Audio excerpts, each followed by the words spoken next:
Nice. That's so exciting.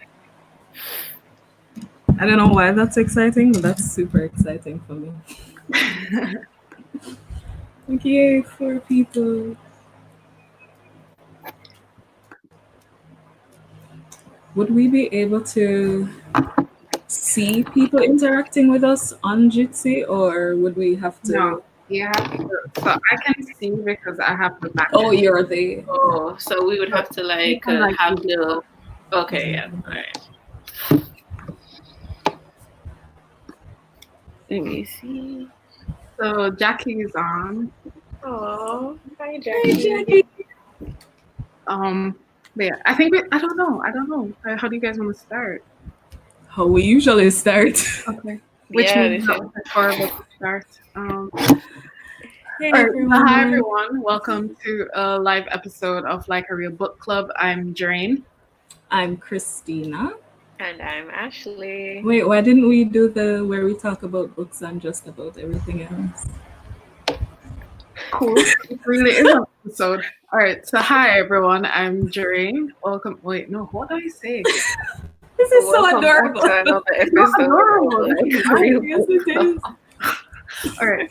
Hi everyone. Welcome to our live stream of Like a Real Book Club, where we talk about books and just about everything else. I'm Drain.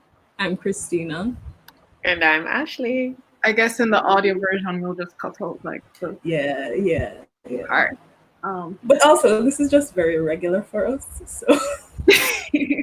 All right. So Gabrielle is on. I'm not sure who Catch 1 2 3 0 is. There are 5 people watching now. You guys should probably go on your phone. That's what I'm gonna do. Yeah. I'm just using my thing. Oh, I'm seeing it. Hi Darnell. So great. Let me mute this. Oh my god. Yeah, you have to mute it. Fuck. Are you guys hearing? Yeah, you're hearing. Alright, so this is obviously our first ever live thing because we're messing this up beautifully. But yeah,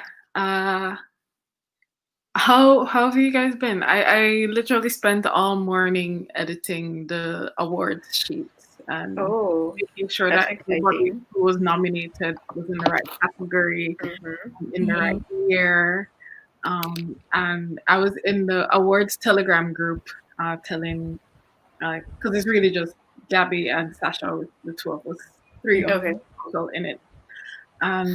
There's this one guy, and I know it's one person because it's the same IP address, who nominated his book for every single category multiple times. So best adult novel, best YA novel, best tween, best translated, best poetry, critic award, poetry. I was like, what? Fucking weirdos, man. Yeah, so I just didn't include him in any of the categories because I'm that petty. Because I wouldn't do that either. I mean, like what you had time clearly, you had time on your hands. A bunch of readers who decided, yeah, it's the same IP address. Like I can see that it's you. Maybe they thought you're stupid and so you wouldn't figure that out. But I mean, like, why would you when people call me stupid? It's always kind of like, that's you. Oh gosh, my hair's on. Give me a second. You guys can go and talk. I didn't fix my hair. I literally just got the show. Okay. How are you doing, Ashley? I'm doing okay. I'm like on a very like current level. I'm tired. I'm tired right now. I'm doing fine. Yesterday was a fun day. I had a therapy session yesterday, which is always, I look forward to them. I really do. But they're always heavy, but in a good way, because I feel like I can unpack and, you shed whatever energy and whatever it is that you're carrying. So I did that, and then I went to the beach with some friends. We went to the beach and went to the river. And we got kicked out of the river. Why? because it wasn't open and we were trespassing because it's private property. A river is private property, you know, like We need to it have a really got. conversation about that. I see No, we Janelle really Davey in do. the chat. If anybody doesn't know, Janelle Davey has an amazing podcast called Lest You Forget. It's a history podcast in Jamaica. And I'd really love for a conversation about this ownership, who has ownership over our rivers and our beaches and what that means. Okay, so we actually went to Cane River Falls, right? But I know that the government would have put out restrictions to say that, okay, some of these places are not open or they're open now, but there's a cutoff period that you can go, whatever it is. So it was just a group of girls, you know, young women, just minding our business and wanting to enjoy the day. And we said, yo, we've always seen pictures of Cane River Falls online. Let's go to Cane River Falls. By the way, it was a treacherous journey to get there because there's no road. Like the road doesn't exist. But apart from that, you know, when we got there, we saw that the sign was closed. But then a big sign that says private property, and I'm just like, this is a river, you know, like. Why am I paying an entrance fee to go to a natural resource? I really do think we need to have that conversation.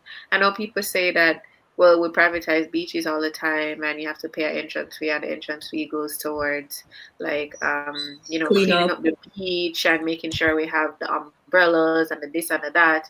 Okay, fine. I can see where that's going, and that's like connected to a government agency, but for it to be private property, I just don't get.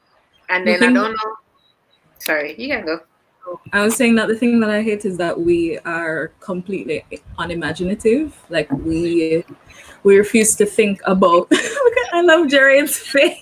No, as someone, like, there's a delivery person outside and I don't remember ordering anything, so I'll be right back. And I feel bad because it's all life. It's just hard. This is also life. Things happen. But yeah. I feel like a lot of us are completely unimaginative in how we can reimagine what our society looks like. We don't have to have doesn't always have to come back to money. We have to find a way to incentivize people to take care of their space.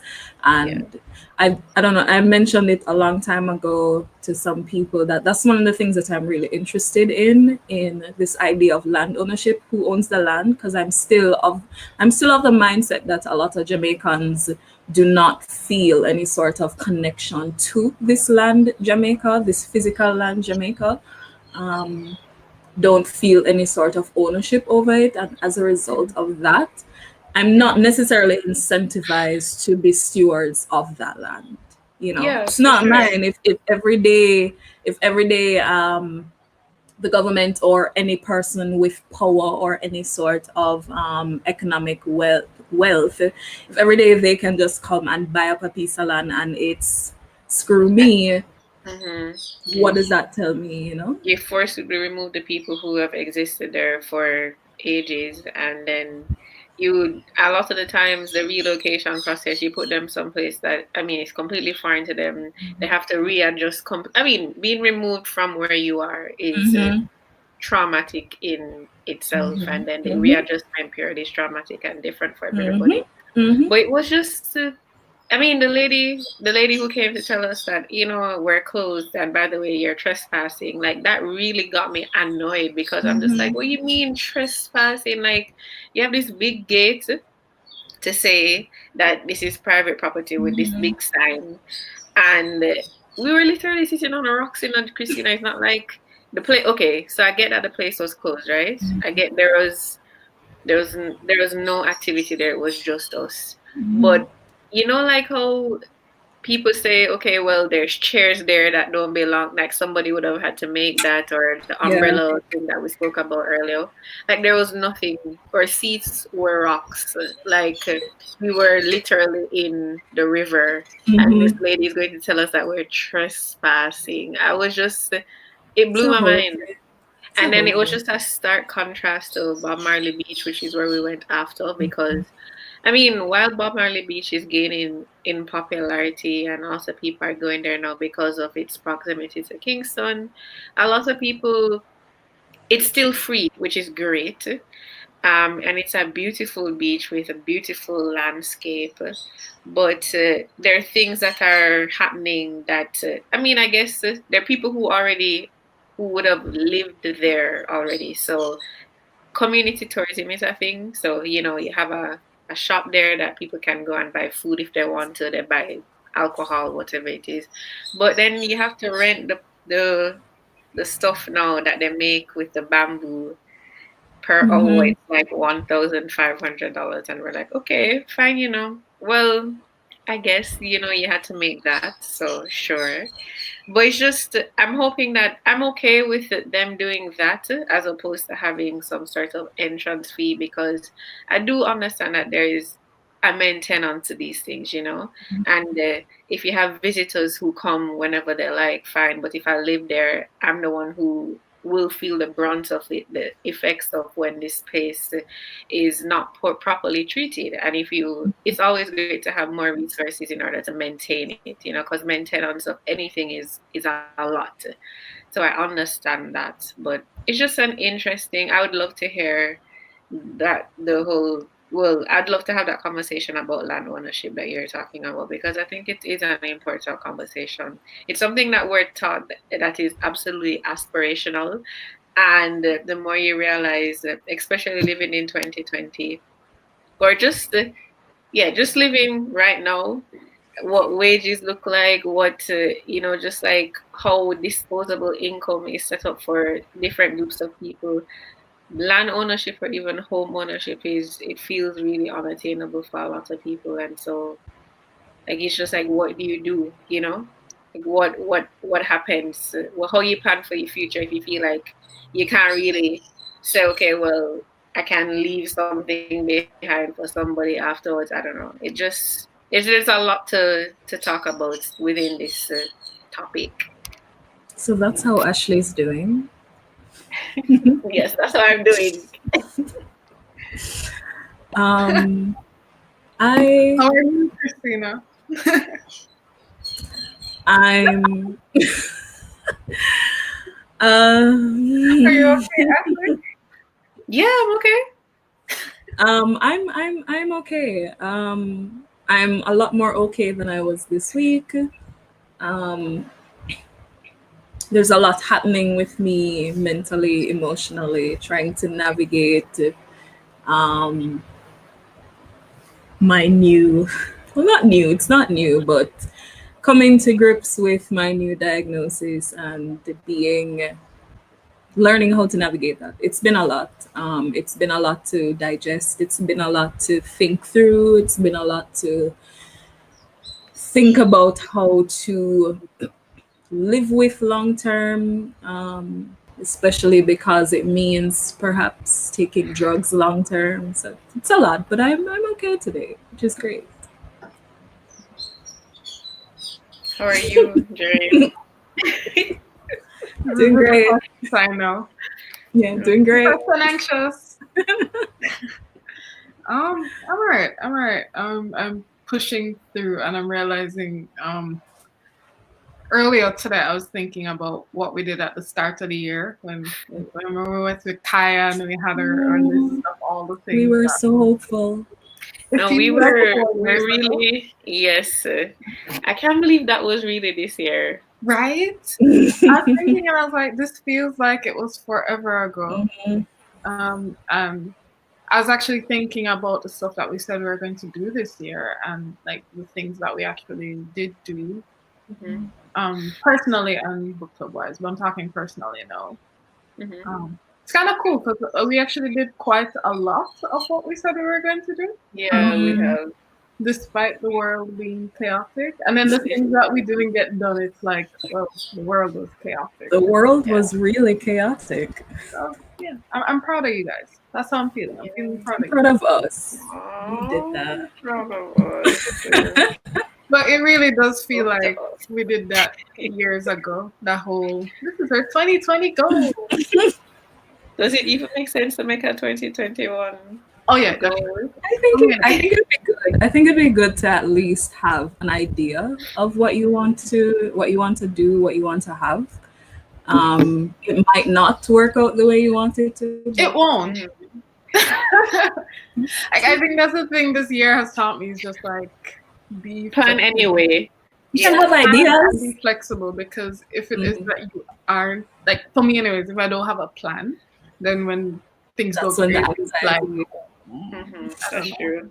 And then it's like plan and then know why I came up with this plan. Once I have the why, it's like, okay, that plan didn't work, but let's go back to the why. And then, Yo, that's the thing, that's the thing. It's the intention behind why you want to have a goal. And I think that's something that I'm grateful that I learned this year as well, not just having a goal for having its sake. Like how people ask you what your 5-year plan is, what your 10-year plan is. It's generally very stupid, I think. But also, I don't think those things, I don't think those things give you an opportunity to think about your intention, about why is it that you want to achieve these things, outside of just capitalist or material gain and hope. Like, why do you want to actually do this thing in the next 5 years? And that definitely, I think that helps me to manage the anxiety towards doing anything, which I generally have. And it reminds me of why I'm doing a thing. It's good. And then bookish wise, the book club has done like a lot of work this year. You've been doing a lot of things this year. A lot of great stuff. A lot of all over the place, random things. And I want to do, I don't know if I want to do less next year, but I want to be a bit more focused. I think one of the things that I'm unintentionally really having so many people have financially gained from the book club this year. So like just through the bookstore and stuff, I was counting, I was like, holy shit, we had like 8 different women businesses just being able to profit because of the book club. That's so cool. That's amazing. I love that. Like all these other small things where it's like I was able to hire artists to do this, or it's just like, well, shit, that's really cool. So I think next year, I guess I want to be more focused on that, like at an organizational level. How is the organization benefiting other, especially women and queer businesses locally, or able to get involved and come through ethical praxis, right? And it's and again, it's influencing my politics in terms of how I see things. It's not as black and white, because whether people like it or not, especially as a third world type organization in the literary arts, it needs to be profitable to be able to do the things that we do. But then what does profitability look like for an organization that is very anti-capitalist? So it's and I'm not making any proclamations here, because it's just something that's so evolving for me. We don't have the grant system or and I really don't want an NGO type thing. But it's great to know, like, it's interesting to me to know and push my politics in terms of what ethical practices look like. Moving it from the theory to something that is practiced every day and actually sustainable. Yeah. Like there was this troll in Instagram, in their Instagram DMs, and I just blocked them after a while, because they're just like, oh my gosh, why do I have to pay for everything? I'm like, first of all, 90% of the book club stuff is free. And the people who are paying for it are paying for like the free things to exist. Like the library, you don't get to 300 books for free. You don't get any of these things for free. Yeah. It's been an interesting year politically for me in terms of how organizations and how businesses run and what ethics look like. And and it's kind of convinced me that I definitely don't want to be in an NGO again, because it's just like, none of that makes sense. And it's good to have your own money coming in so you can control your own politics. So I can just be like, no, I'm not working with you. I don't have to. Versus like an NGO where you have to play nice to people who are just really shitty. Yeah. Because they're giving you money. Like, I'm just gonna smile. Why are you smiling? I'm just gonna smile. No, why are you smiling? Because it's true, and being in that position, I completely understand it, and it's an unfortunate thing the way this system is set up, where your intentions as somebody who sorry, I just washed my hair and I don't comb it or anything, and it's annoying me because I'm looking right at it in camera. Do you want to catch it up? Yeah, I think I'm going to do that. Yeah. I'm saying this as if it's not all live right now. This is live. Or if you want to put on a headscarf. That's always my go-to. I'm hearing you, Christina, so you can go ahead. I was just saying that the international aid industrial complex is such a, I don't know what the word is to describe it, because it is, and at the same time it's also beneficial in a way, right? Because as third world, well, not third world, let me not say that, as formerly colonized nations, who have been dependent on these neo-colonialist countries for centuries, we don't have the capital, we don't have the wherewithal to be able to sustain ourselves. We just don't have the resources. We don't have it to be able to sustain ourselves in the way that we want. We don't have it to respond to the needs of our community as best as we want, and so we have to rely on these different funders. And of course, these funders come with their own conditions, and a lot of those times those conditions are antithetical to your praxis and to what you're hoping to achieve, and it's frustrating. It's extremely frustrating. And so I think it's one of those things where we now have to really dig deep into our imagination and think about how we can sustain ourselves beyond the funder industrial complex, beyond the NGO industrial complex. Like, it's the perfect opportunity to really think about what that society after capitalism can look like, and how we can start doing that right now. I don't know how we even got to this discussion, but this is still, oh no, I think we're talking about goals and the things that we achieved and the things that the club has done. So in the list of books that I read this year, that I read deliberately because I wanted to challenge myself politically, because I figured I wouldn't have agreed with it. I'm trying to remember this guy's name. He's a guy who started Whole Foods in the US. He has this book called Conscious Capitalism or something like that. And when I saw that, I just rolled my eyes. I was just like, what is this shit? But people just be tagging on words to everything, right? And it was interesting because I was looking at it from, I can politics class, you're supposed to look at things as a framework. So whether or not you agree with it, it's just laying out, this is what this theory is, this is what they believe in, these are the tenets of it.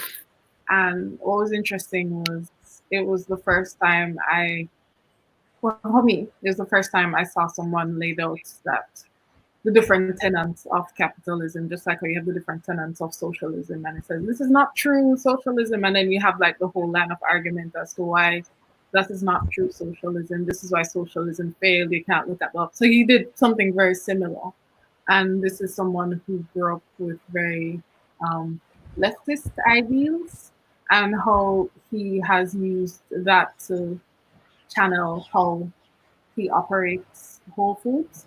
A lot of it made me like raise my eyebrows in terms of what he was saying. But again, I read all of these things because there are lessons in there for everybody. And one of the things he found challenging because they started Whole Foods as Whole Foods now, definitely wasn't what it started off with. And when he and his wife started off the business, it was a community owned business. It was all the workers owned it, and they made no money at all. So they weren't able to pay the staff well. Everything was just like really shitty quality, and it was it was interesting to see how do you take leftist ideas and put it into a business where the workers are ethically treated and there's a community idea as to what that is, and then look at what a small business, because I think it's a lot easier to do that when it's a small organization, it's a small business that serves a community. But what does it look like when it becomes a huge multi-billion-dollar business? Huge business? Like it's a lot harder to do. I think once you see things as big, it somehow seems less ethical. And I don't know why that is. Because the machinery gets harder to operate. I mean, there's so many different ways that things can slip through the cracks. Mm-hmm. And then it's also not as tight knit because the larger you get, the more people that are going to be involved in the circle, and it's like different ideas and different. It's a lot of disbursement, as Christina says, and so it is difficult. So the one person who had these very caring ideals, it becomes like a seminar at the start of the group. They're no longer able to. That one person can't be in all of the different franchises across the world to say, hey, so this is actually how we do this thing. Yeah. Mm-hmm. And then it just becomes like a seminar when you just start working there. Whatever. The orientation, we're a family. But it's interesting because he was talking about selling it to Amazon, and one of the things like I knew about Whole Foods was that it was really freaking expensive. It's just expensive vegan food. Really healthy, really great food, and it's a nice place, but it's just really expensive. And then one of the reasons, I mean, he justifies selling it to Amazon is that he would get so cheaper. I don't know how I feel about that. So it's been an interesting year for my reading wise for me.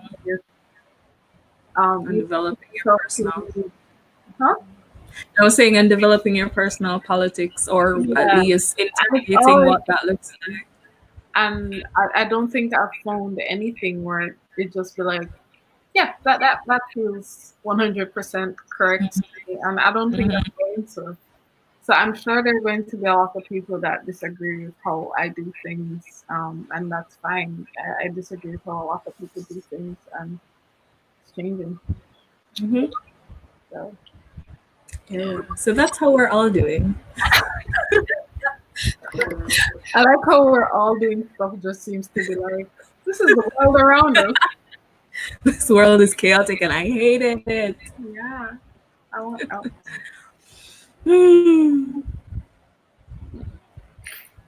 But we read Girl, Woman, Other this year. Can you believe that? Yeah, I was just thinking about that, I was just thinking about it. It feels like, and then we recorded our first podcast this year too. It kind of feels like we have been doing this, which is weird because it feels like we've been doing this for a long time and not just this year. I was looking at the photo of us setting up the mic on the books. Yes, that's like fun. That's archival, like that needs to go in the Rebel Romantic archives. I think so too. Documenting. But what's been your guys' best and worst books and abandoned books? I have a lot of abandoned books. Let me just go get my Kindle real quick. Quick. Okay, so I have a few abandoned books, but I want to talk about my best books first. I think my best book was Girl, Woman, Other. You loved that book. I loved the characters in there were just extremely memorable and extremely likable for me, in particular, Boomy and Letitia. Those are my favorite characters in that book. Boomy? Yes. And I got remember you saying that all the time. because it just rolls off your tongue. I love it. And the audiobook is fantastic because I actually listen to it rather than reading it. And it transported me into that world, and I loved it. I tried listening to a few more audiobooks since, and none of them never slap like Girl Woman or the audiobook slaps. So big up to that voice actor because she did the damn thing. And I also really liked I listened to, because back when the pandemic just happened and corporations were being nice, because I felt like this would have been over by summer and they were giving away no free things. Scribed did like a free membership. And I listened to the Secret Lives, oh God, what is the name of it? The Secret Lives of the Punjabi one. Punjabi woman. The Secret Lives of Punjabi woman. Erotic stories. Sorry? I think it's Punjabi Wives. Oh, okay. Not us butchering the name of that, right? But the Erotic Stories of Punjabi Wives, 10 out of 10. Like, that book was juicy. I loved it so much. So much. It was so good. Oh my God. The plot twist, it was just a fantastic book. And it just, again, you should listen to it. The voice actor was phenomenal. I still find it difficult to listen to audiobooks. I don't know, my mind wanders a lot, and so I'm not paying as much attention. You see, the trick that I found is that do it when your brain is focused on a task, but the task is mundane. So, like, if you are commuting to work, or if you are, like, washing the dishes, if you are cleaning, it's good because you're busy doing stuff, but your brain is free to wander, and then that's when you can really take the stories in. Do not listen to an audiobook when you're trying to go to bed because you will sleep. Do not do that. That's a bad idea. You don't know. I don't know what I hear. You still hear the person going. Exactly. And you're just like, what is going on? And then you realize that you're 6 hours into this book and you don't know nothing that's going on. So don't do that. I would say also when things got a little challenging too, like because it's been a very emotionally intense year. And I find that whenever it's emotionally intense, I go back to books that feel really comforting for me. And that was Crick Crack for me. So I'd still put it as one of my best books because I love that collection of stories. Edwidge Danticat is I love her. And we're not going to have the conversation about the pronunciation, Christina. Why would you even bring it up? I saw you rolling your eyes, and I'm just like, I saw your face, and I'm just like, okay, whatever. Because you're looking for conflict. You need to talk to a therapist about that. Anyway, it's Edwidge. Yeah, it is Edwidge. Just say, you see? Okay. Anyway, so read that, loved it. To be honest, abandoned a few of the Rebel Women late monthly books, and I don't know why. I know I'm honestly a really bad book club member. Shame. I don't know how I'm still a part of this book club, but like I start reading it. We're a non-judgmental community. It's not that I don't like the book, I just get distracted, and I'm just like, yo, what's happening? And then I just put it down, and then I just don't pick it back up. I wouldn't really call that abandoning the books then. It's just that you were having a hard time, and so you couldn't get into the books. Well, okay, I haven't. So abandoning is like, I don't want to read it. I'm not reading it, and it's just like, all right, it's not. Yeah, okay, no, I haven't done that. I haven't done that to any book this year. I really like all the books that I've started to read and finished reading. I just my focus is challenging. It's not. It's a little complicated because I'm a little all over the place sometimes, and so having to sit down and just like spend time to just read has been difficult. And I find that while like I miss reading, I don't know. I don't read as much as I used to.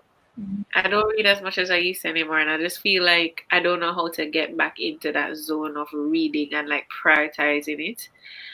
So, and I know that there was a newsletter about it, so I need to revisit that newsletter to see how I can implement some of those practices. Because I just find that I spend my time doing other things like scrolling online, which is not even what is it about scrolling online that makes you spend hours doing it, but you're unhappy while doing it? Like I don't know if anybody else has that feeling, but like I can't stop it, but I'm so annoyed. Everything annoys me. I see it and I'm just like, why am I seeing this? But I can't. My finger can't stop. So you should read the guy who invented the infinite scrolling. You should read what he has to say about it and how he was doing it. But it's amazing design. I've been reading books about design here and watching too many things about architecture and design. Yeah. So that was one of those There things. are a ton of articles about it. Just even like the colors that they use for some of the icons. Like, you know how Instagram's classic icon was the brown, but it's not eye-catching enough. So that when they did the revamp, they had to get colors like fuchsia and purples. Because those are the type of colors that our brain just like gravitates towards. And so even with the Google reboot, like the primary colors are also an example of colors that the brain like it stimulate it. There's some sort of stimulation in our head whenever we see that. And it's so scary how so much of the things that we do and how we spend our time is preconditioned. And it's scary. It's so scary. I don't know. It's scary if it becomes less scary for me the more aware I am of it. Yeah, me too. It still scares me.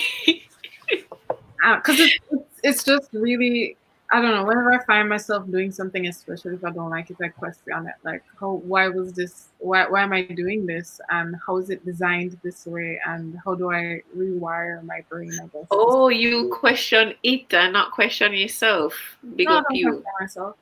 I love that. I want to be like you. I want to be like you. I'm not there yet. Someone else did it. So it's someone else who's done it. And what did they do to achieve this? And why is it working? Because naturally I'm doing something. And how did they design? Because it's just designed. It's to me, it's the same way like a well-designed airport leads you to the shopping area. Like no matter how you are waiting, you just end up going to the shop, and it's because they've designed it that way. So how it's psychology. Design to do it. That's what psych majors should be doing. Yeah, it's psychology. If you watch, there's this documentary on YouTube, The Social Dilemma, where this guy I think he worked at either Facebook or Instagram. But what it did was it got a whole bunch of those tech people who work with these major social networking sites, and when they talk about how they go about designing a lot of the features on these websites, even the like button, the guy who designed the like or came up with the idea of the like button on, I think it was either Instagram or Facebook. It's a huge thing, right? And when you listen to it, you kind of realize that all of it is psychology. And they take into consideration different psych theories and speaking with psychologists on how to design these sites for you, really.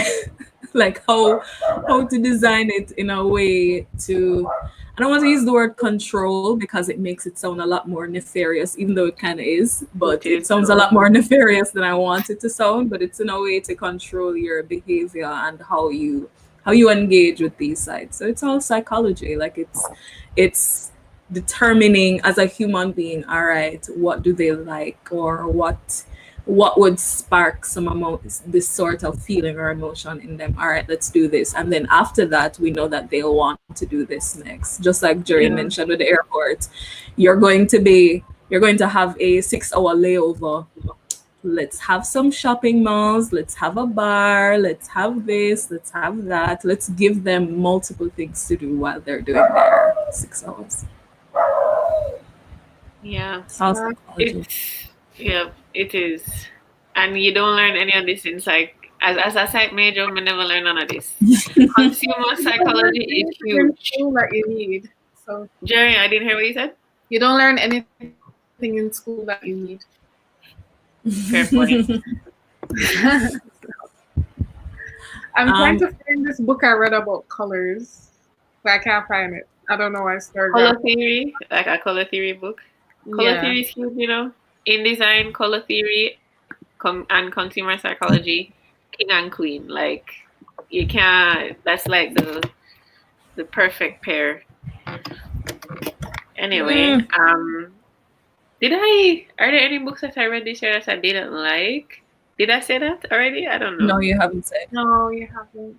Oh. I can't think of any. I can't think of any. I don't have a worst book.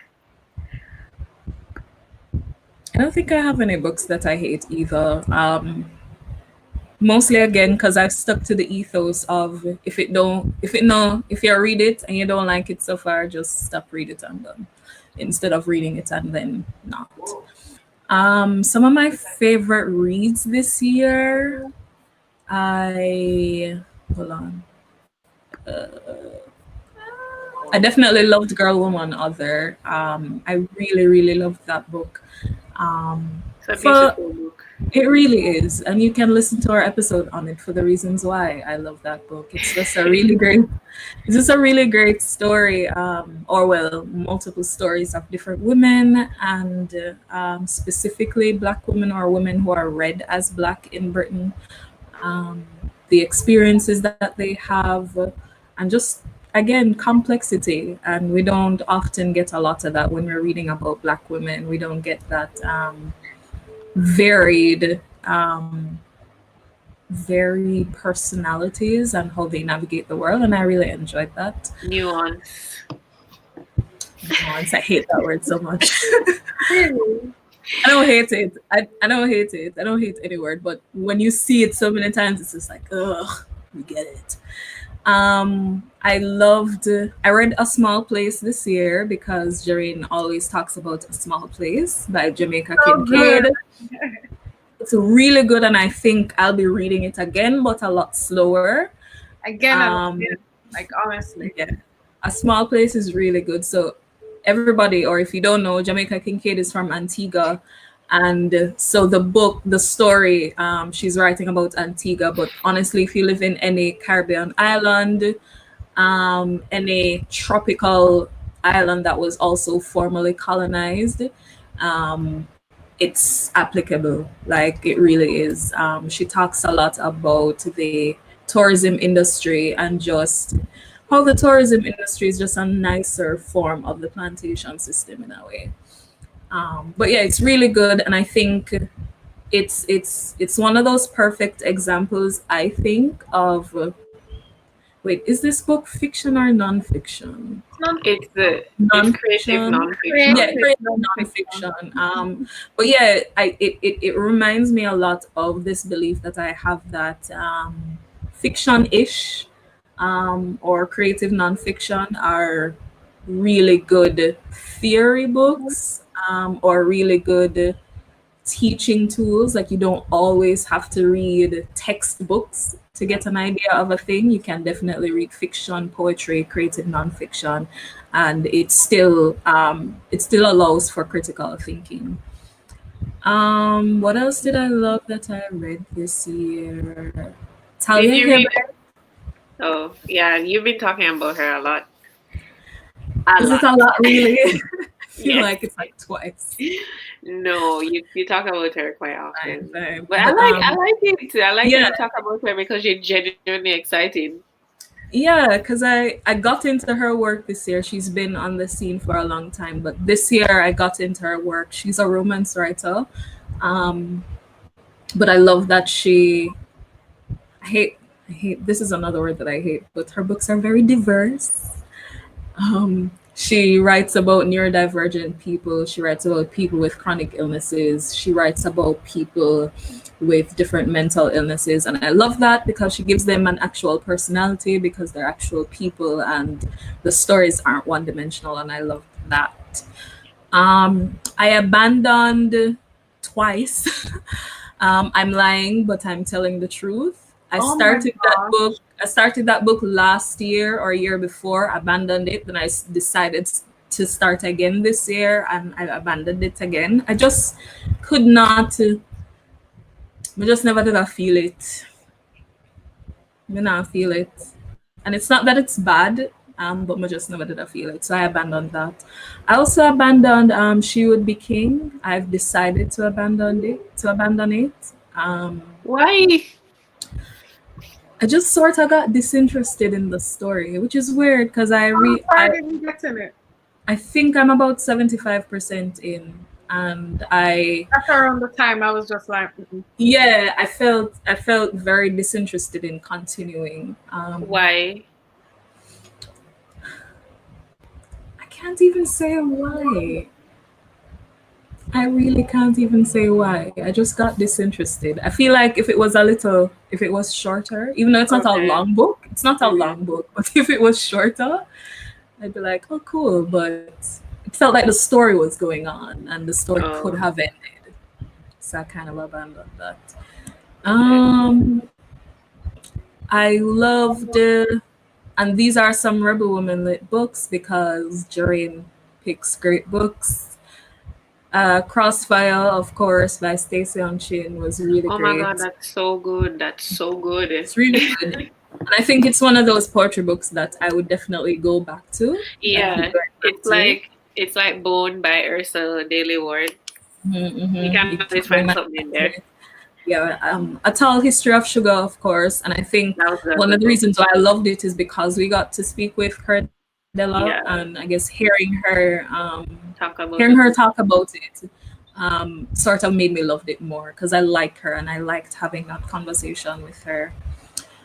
Must soon finish. I loved The Girl with the Hazel Eyes. Because one, it's my first time reading a book based in Barbados. I don't think that I have read a book from Barbados before. No, did you read it? Bird Hill?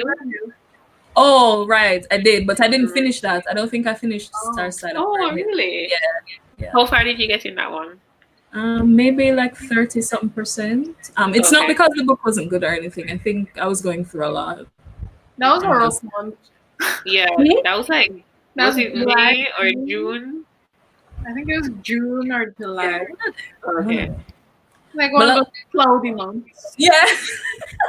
When everything was just melded into one thing.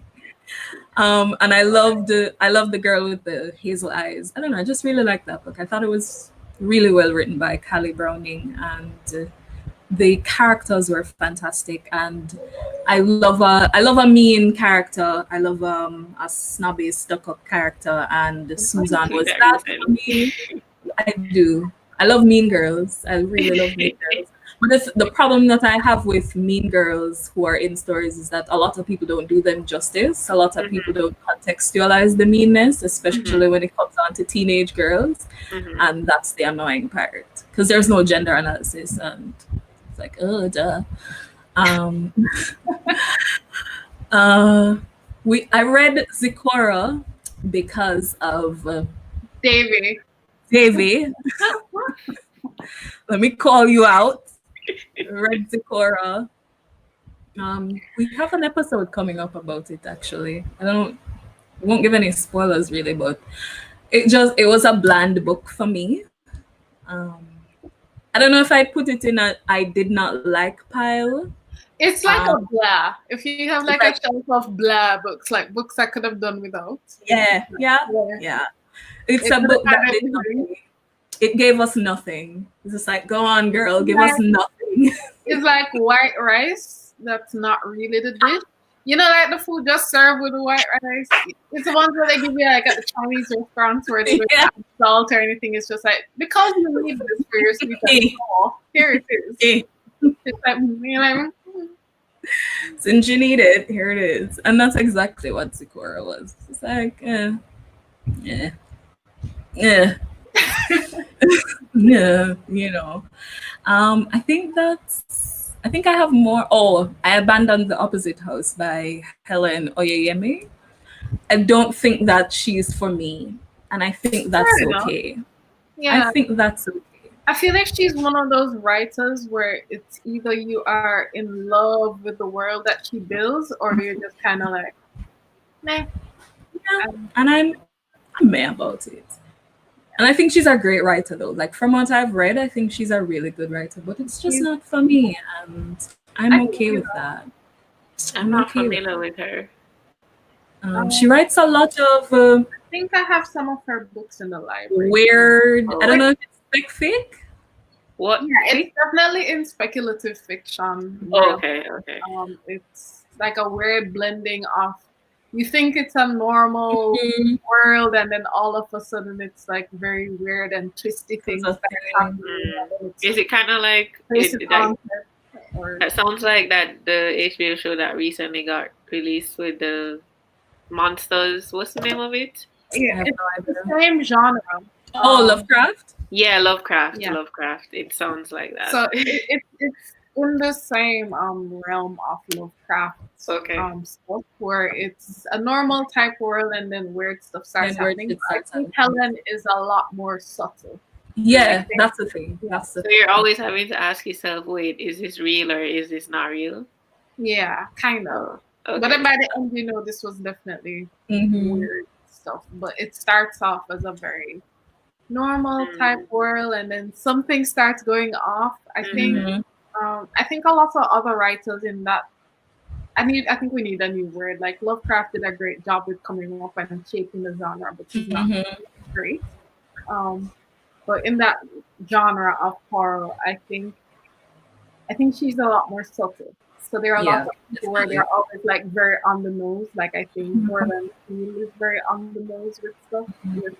With racism, and these are the bad guys. I think Helen is a lot more subtle. I agree. She brings in. The two last books that I'll mention, which I don't even know if it was this year or last year because of how time works. When did that Marlon James book come out? Was it last year? Okay, never mind then. Never mind that. I read Kindred this year by Octavia Butler, and dramatic pause. Kindred is traumatic. After reading that book, I asked myself why. What made Octavia Butler write this story? Like, what was the thought process behind saying, all right, here what? Let's have a Black woman from the 1970s be able to transport herself to the 1800s in the South in the United States. What was the thinking behind it? Was really traumatic to read, and it's no words. Did you finish it? I did. I finished it. What was that, Jerry? Have you seen Antebellum? I haven't, but I've been hearing a lot that Antebellum just like Kindred. Yeah, I've been hearing a lot. And I'm just like, is this an adaptation? I've been hearing a lot about it looks like Kindred, or I'm just like, I'm not in the mood for something very traumatic right now. But apparently what it is that it's like an experience, you know, like when you have simulation parks and them something there. It's kind of like, so it's supposedly like a park for white people who want to reenact slavery. That's apparently what Antebellum looks like. So they've been catching Black people and oh my God. Yeah. I don't know why you create that story. I don't know why you create that story. I don't know what the point of it is. I don't know who it's supposed to be targeted at. I don't know. Maybe if there are any Americans in the chat, they can explain. Please do. Or if you watched Antebellum. Yeah. So weird fetish. This is one of those things where I separate myself and be like, it's an American thing. That's why I don't understand it. None of this sounds entertaining to me. It's a first world kind of fancy.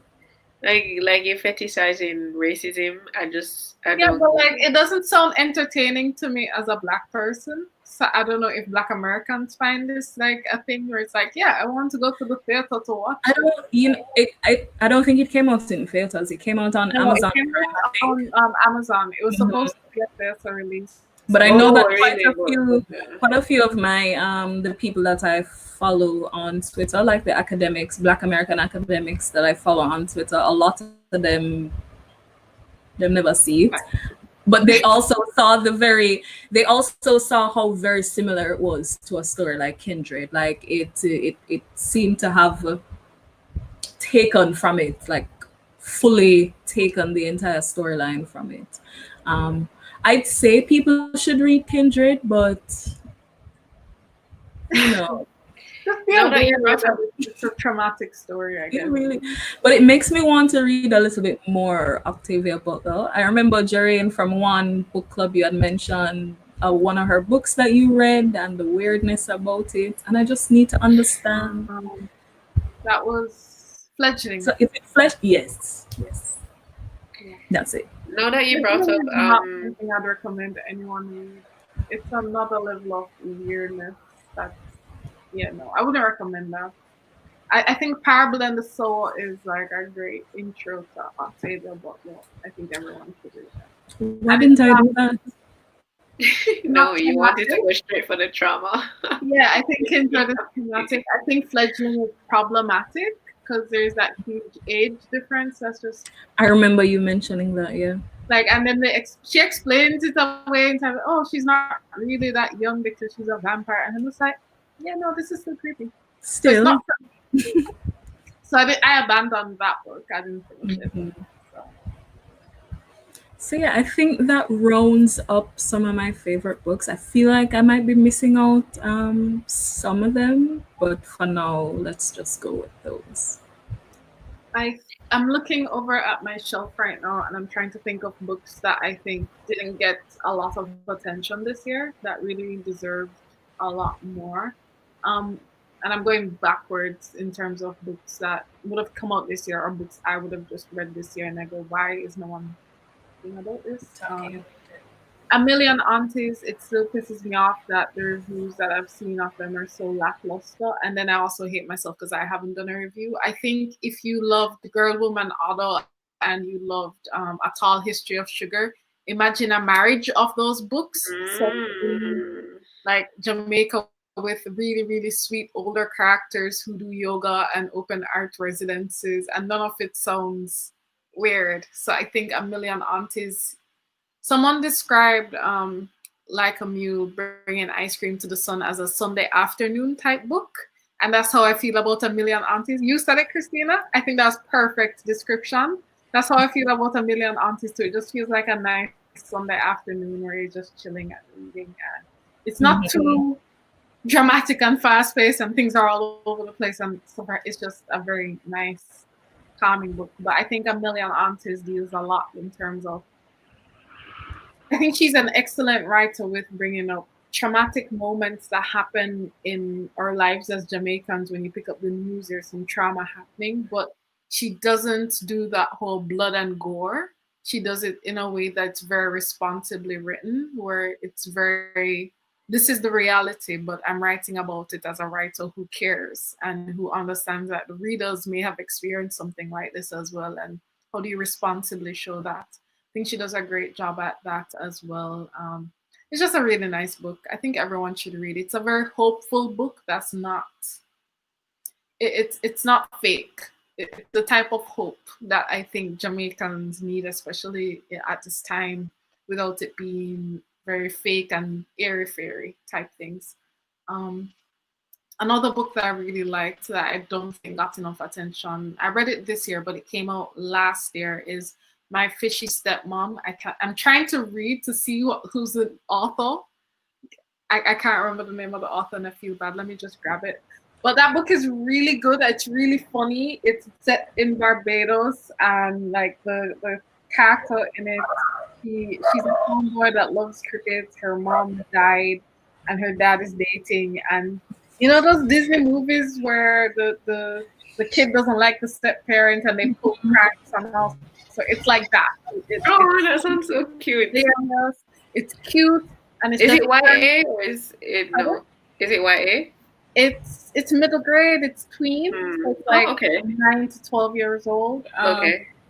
It's really nice because it's her dealing with having a step parent, having a new step parent, and all of these things, and dealing that relationship with her father.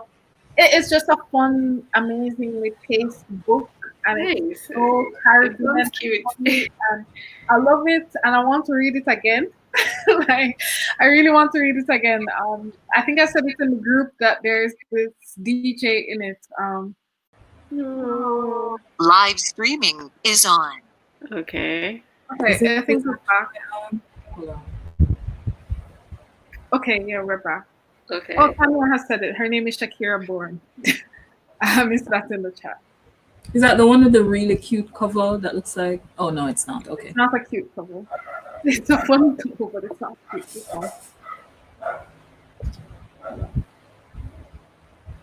Let me say so back.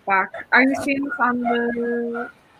I'm going on it now because I don't know I can see if it's the same link. So yeah, I don't know what just happened. I'm not sure either. DJ hypertension, Jarin.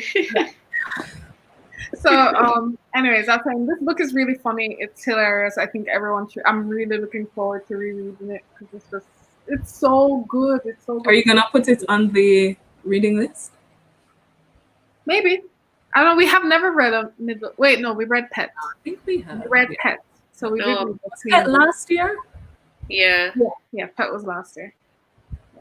Wait, so middle age and YA is interchangeable or no? So middle grade, I hate it because it's an American school system thing. So middle grade for us would be grade 5 to grade 5 to grade 8. Oh, okay.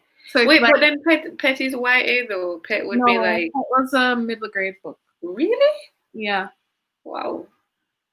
It's just that it deals with a lot of heavy themes, but think about it, it's a YA book.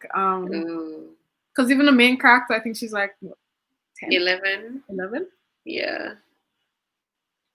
But yeah. So in this book, there's a DJ called DJ Hypertension because the music's sweet. And I'm just like, that's the most Caribbean thing ever. That's hilarious. Yeah. So I'm looking forward to rereading it, and it's one of the best books that I read this year. I love it so much. Another book that I read this year, I should have taken up all the stuff that I read this year that I don't think. It's an old book by Hazel D. Campbell called Singer Man. It was published in the 90s, and I was lucky enough to find a copy of it. The short stories in there are hilarious, and I need to find more works of hers. I understand that she has, just before she died, she had done a short story on the Gully Queens in Jamaica. Wow, that would be amazing. Yeah, so I need to find more of her work. I think the book that I have is out of print now, but it's done by PayPal. So I don't know if they plan on doing ebooks or e-versions of them. I think that'd be great because I'm very late to the game, and I don't like that when I Google her name, the first thing that comes up is an obituary. Like, I think there could have been so much more to celebrate her literary work and what she's done and accomplished. There's just an Observer article. I think maybe we discard our literary. I don't want to use the word giants, but a lot of our literary people, does it feel that way, that we sort of discard them unless they are the ones who have gained a lot of international notoriety? Yeah. So, yeah. I think we wait on the international people, and I think to notice all the time. Yeah, we wait on them to notice, and then we start celebrating, which is why but then, I'm so glad that Coffee properly get a bus in Jamaica where we wait before anybody else reaches. I don't think that's what we need more of, where it's just like we're not waiting on the international people to go, yeah, this is great. It's like, and then you see a Gleaner article about this international artist who is Jamaican. Yeah. We love that. Also, The Rainmaker's Mistake by Erna Broadbaugh. This is, I think, the second fiction Erna Broadbaugh I've read. I read Nothing's Map before, and a lot of the concepts just went over my head. I was like, I have no clue what you're talking about. Apparently, it must be something important. I don't know if it was the frame of mind that I was in. I did not get it. The Rainmaker's Mistake. It's a pretty short book, but it's that period right after emancipation where freed people here in Jamaica, we're just figuring out like what do we do now? Like, and I think she does such a, and reading her nonfiction and going back to her fiction, I was able to connect a lot of her politics in it, in terms of as Black people creating our own spaces, our own. I'd love to read that. Yeah, and it's so good because it's helped form a lot of my own politics in terms of what does creating a space for you and by you look like. So that's really good. What other books that I think didn't get much attention? I don't know. Or books that you loved this year? There's so many books that I loved this year. Gosh. In addition to your math and physics books, because you just read those books for fun. Textbooks. There are quite a few that I'm thinking. Gosh. I remember there was the recipe book that you loved. Yes. Actually, there's another recipe book that I found that I really love. Oh, it's nice. a combination of Caribbean and African foods. So looking at the connections between Caribbean cooking and African cooking, and it has those recipes. I haven't tried a lot of the recipes in there, but I just love the stories in terms of how they're reading it. I'm looking at it and I'm just going to grab it. I forgot to mention that I really loved In Nearby Bushes. I read that this year. Oh, okay. It's a poetry collection, right? Yeah, by Kai Miller. Yeah. It was so good. And definitely another one of those. Definitely another one of those poetry books I'll reread. My only thing though is I don't understand why they had the foreword done by Maya Angelou. Because she's Maya Angelou. Yeah, but like, there's so many great African and Caribbean. Her connection to both cultures. Okay, I guess. Oh, I just realized this was done by Ian Randall. But anyways, it's really good. If you guys are looking for a cookbook, where did you pick that up? The recipe book when you came yesterday, Christina. You should have. Where did you pick it up, Darian? Pardon? Where did you pick that up? This I got at Bookland. I think I got it for $150. Wow, that's crazy. They have to go to Bookland. I really do need to go to Bookland too. They have a few cookbooks there that are like $150, $200, and I'm just like, yeah. Because cookbooks are generally so expensive. There are really good ones where it's just not. I'm giving you a recipe. Here's a recipe and here's a story and here's history. I love that stuff. Poetry that I really loved this year, In Nearby Bushes. Ended up reading it this year because we couldn't get it last year for the book. And I loved it so much. Miller is. I need to stop gushing about this man. I really think he's going to put us a restraining order at some point. Funny. But it's masterful storytelling. I think it's one of the strongest poetry collections that would have been published that year. I'm saying that year specifically. Yeah, because I think it came out 2019. It came out 2018. You sure? I think it's 2018 or probably early 2019.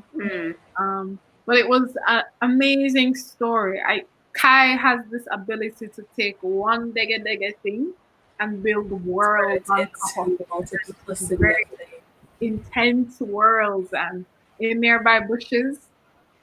As a non-Jamaican, you will enjoy it. As a Jamaican, you will enjoy it thoroughly because you see things in the stories that only you can connect. Stories that no one else is going to be able to draw those lines in. I love it so much. We can see you're literally fangirling. You said a lot in terms of structure of the poems, which I think, again, if you're going to get it, don't get the ebook because you're going to miss out on just the way it looks and feels as a collection. I read it as the ebook, but I feel like I'm going to get the physical book. You should. It's in the. Is it in the store? I want to buy it, but no, I want to have it, so I'll buy it from the store. I think there's one copy left in the. I'm pointing over here as the bookstore because it's probably just beside my couch. I think there's one copy there. But in terms of structure, I think he did a really great job with structure. Akila had pointed out his poems that looked like an Olive Senior poem, and I think that was such a great find because a lot of he credits a lot of his inspiration to Olive Senior as well, and I think they both do a lot in terms of setting place in what they do. You know what's hilarious about what you're saying? What? All the people who hate literature class and think that we are obsessing over inconsequential things. Things like this is why I love literature. Because the layout and the structure of poems are so important to the context, to the story that's coming out, I think. And so, yeah, to all you literature haters. Because there's another book I got. I got this at the bookstore, the used bookstore across from Popeyes. And I cannot find the book. I was just reading it the other night. It's an old CXC book, old CXC poetry book that would have been, it wouldn't even, I don't think it's World of Poetry? No. This is way before that. Oh. I think the book came out in the 70s or 80s. But they go through, like, the book is teaching you how to read poems, and it's a blend of Caribbean, American, and European poetry. So it's interesting to see like Emily Dickinson on one page and then Mervyn Morris on the other page. But they break the book into 3 parts, where the first part is, these are the questions you can ask yourself while you're reading the poems. And then it says, in line blah, blah, blah, what do you think they meant by this and this? And it was so good because I forgot what it was like to appreciate a poem from an academic standpoint, now that I've almost abandoned the academic thing, to go back and say, oh, this is what our teachers are trying to get us. Like, I love poetry, I love classes in literature, but I think you lose a lot when you're forced to analyze something. Yeah, you do. Doing it because you enjoy it. So yeah. It's a good book because as it goes on in each section, it asks you less. So it's like you've had this practice. Know that you're able to look at the points this way. It should feel natural for you. And I cannot see the book. It's somewhere over there. So that was good. Books that I had that would be blah. My abandoned list, I probably have to go through to look for them. I don't think about it much. If I abandon it, I don't think about it. But things that I pushed through and I read, mostly because I needed to see what the hype was about. I know you're probably going to hate me for this, Ashley, but Edwidge Danticat's Everything Inside did nothing for me. Really? Yeah. But I know a lot of people love it, and it's great, and Edwidge is an amazing storyteller, an amazing writer. And so why from her? But I'm tired of reading these stories about Haitian immigrants. I think it was the same set of stories over and over again. And I'm just like, okay, so there's a kidnapping. Okay, so someone dead and left money. And it's just kind of like, I don't know. How many times do we have to tell the same stories? Yeah. And it felt like I wasn't getting much depth in it. And it just did nothing for me, but I can completely see why people love it because, again, amazing storyteller, very strong form. You can't take that away from Eddie. But I mean, you write what you know. You know, you write what you know, don't you? Yeah, definitely. So, like, she knows the Haitian history and culture intimately, and there's always there's a never-ending stream of stories to tell from that perspective. So, I also think that writers. I also think that some writers, maybe not intentionally, maybe intentionally. There are some stories where I think, especially stories that are set in the Caribbean, that just generally don't feel like stories that are for us to read. It doesn't right? feel like it was for. Like I think there are some stories that you can read and you can feel that this is a story that I, as a person who lives in Jamaica or is a part of the Caribbean community, I can read this and feel the history of it, and that's the writer is intending for me to understand the history of it or for me to know the history of this thing. And then there are stories that you read and you just know that it's not necessarily for a white audience, but not for a Caribbean audience, not for not so, it's just not for us. And I'm not saying that that's a bad thing either, because writers, especially Caribbean writers, they need to make money, right?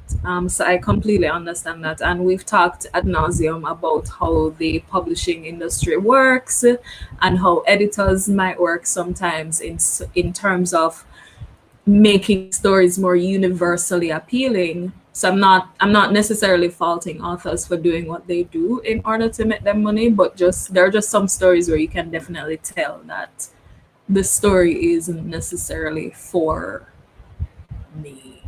And in the same vein, when Life Gives You Mangoes was just painful for me to read. It took me months to read it, and it shouldn't have, because it's a middle grade tween book. It's very short, but the pit of them annoy me. They were speaking the Queen's standard English to all each the time while running up and down in Banana Grove. Like, make it maths. Who does that? Make it maths. It was just, I don't know. The language in it was annoying me. The setting of it felt very cheap. It felt like, oh, they live in a rural community, nothing happens. Okay, and I'm like, that's not a setting. It's not. There's always something happening in a community. And it's also insulting as hell. Thank you. Thank you. Like, you just think, say, people who live in rural communities just sit down and watch the day pass all the time. Yeah. That's legit what they were doing. And I was just so annoyed because I was like, I really wanted to love it because I love books that are set in rural Jamaica. It's where I grew up, especially ones where you have kids in it, and it's the 21st century. Like, I think I've read too many of those rural Jamaica books from like the 70s, 80s, then moved on, like whatever. So I was just like, okay, it stays there. No, nothing. The setting was there in rural Jamaica, like, and nothing happened. It's a small town. I can't recall the amount of times she found different ways to say nothing happens. I don't know. That's really weird, because one thing, or at least the rural communities that I know about where my family lives, for one, right now, everybody has a smartphone, obviously. Everybody has smartphone. Everybody has some level of access to the internet via data. And even without, like, I just mentioned, I said some level of access. No, these people, nobody in the community had a cell phone. Like, I'm speaking that's not specifically to the community I know of, right? And like I said, they have different smartphones, maybe not the hypest, but, and even some of them have the hypest. They have a phone. Hello. Christina, someone was up on the hill and they needed to walk, go up there to talk to them both. And I'm just like, call them. Like, even if this was the 90s, we had landlines. No, it was set last year because coffee was on the radio in the story.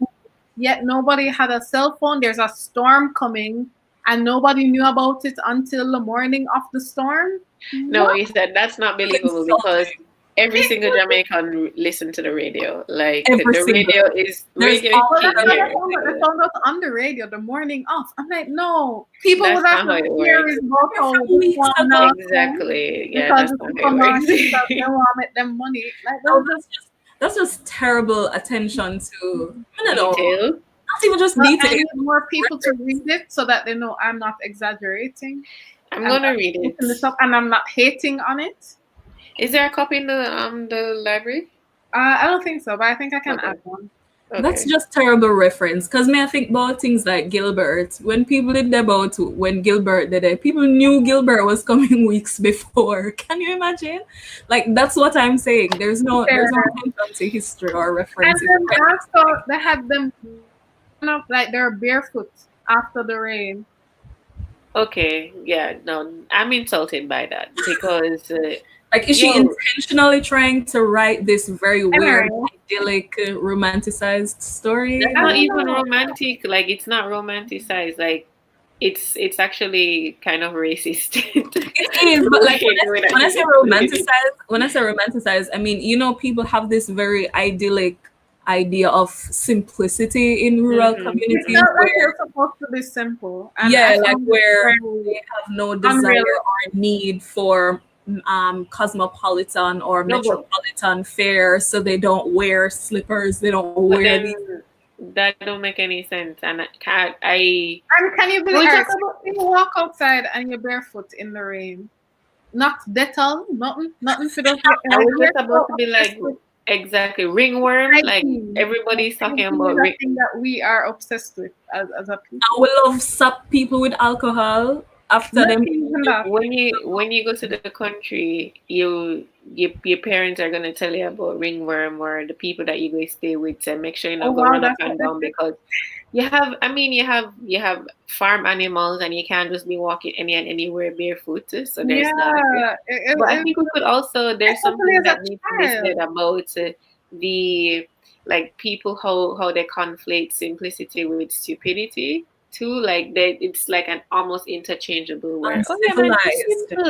But you really mean she's uncivilized or she's stupid or she don't have much going on up here because why would she not or why would they not wear slippers, for example? It just doesn't make sense. It doesn't make any sense. I'm listening to you and I'm just like, I don't get it. I'm gonna read it. I mean, and it's so disappointing too because the cover was beautiful. Oh, the cover is amazing. It really drew me in. And then the title of it too is beautiful gowns.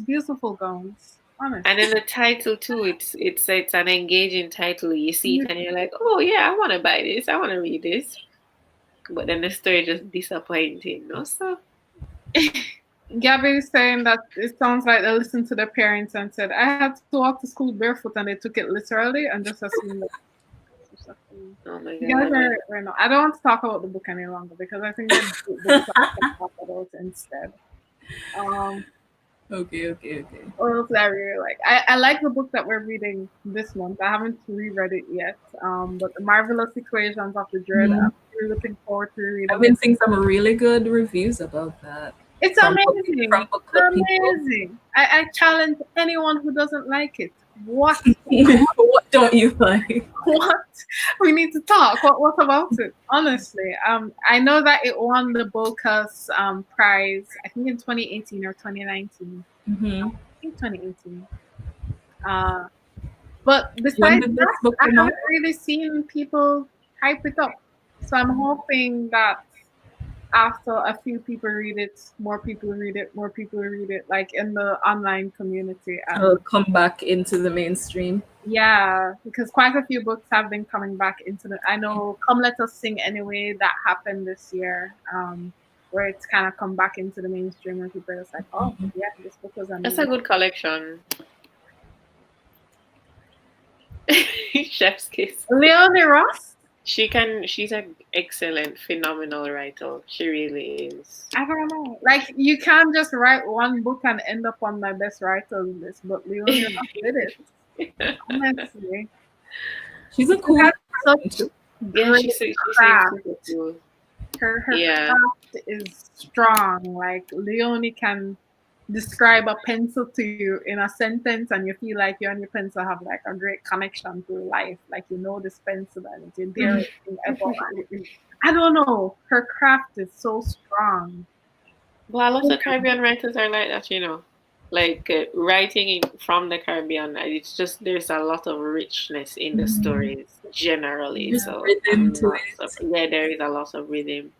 If you love rhythm in books, The Marvelous Equations or The Dread, like the entire book coming in like a long, like not even a long song, coming like an album.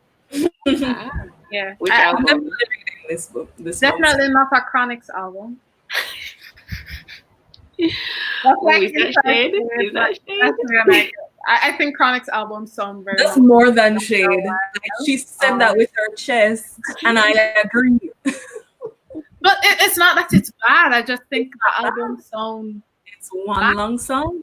Yeah, like honestly, and that's okay. That's okay. I mean, that's your thing. But when my albums have ups and downs, and it's a story, and it's grabbing me and pulling me, and that's how this book feels because it's cohesive. But at the same time, there's just so much rhythm and different layers to it that the cover art for that book is good too. And then you've been posting the new cover art. It's not new. The one that I've been posting is the American one. Oh, okay. The American one is the white cover. The UK one, it's actually a famous piece of artwork that I'm really? Right now. Yeah, it's actually in the National Gallery. Are you serious? You know, when I saw it, I was saying this piece the cover looks really familiar, but I have no idea where I might have seen it before. The figure in the cover looks familiar, but not the rest of the what's happening in it. I'm gonna see if I can find it, but it's in the National Gallery. I don't know if that piece specifically, but pieces from the artist definitely. So that's probably why you know the figure. Yeah. But, because I feel like they would have used it for one of their I was waiting on Akila to say it because I'm like, I know Akila must have said it. Colin Garland, who's the artist. Yeah. I was waiting because I'm like, Akila must know. She always know like the she be knowing. I don't know anything about visual arts besides, oh, that's pretty. Oh my god, yesterday I went to what's that? There's this framing place in Orchid Village. I went there, some amazing art pieces in there, and I was just like, oh my god, this is so pretty. What's pretty about it? I don't know, it's just so pretty. That's my basis for critiquing art. I don't know. I want to be able to commission more work. Need money. I saw the price tag on some of those art pieces. No. Like 400 grand. I've commissioned so far. I don't know if you guys have seen it. No, you haven't seen it. You guys haven't been to my apartment since pandemic. Yeah, since like maybe March. No, earlier than March. Earlier than that. So this is it. I got it. I'm trying to. That's not too. Yeah. So that's a whale. What are the other two?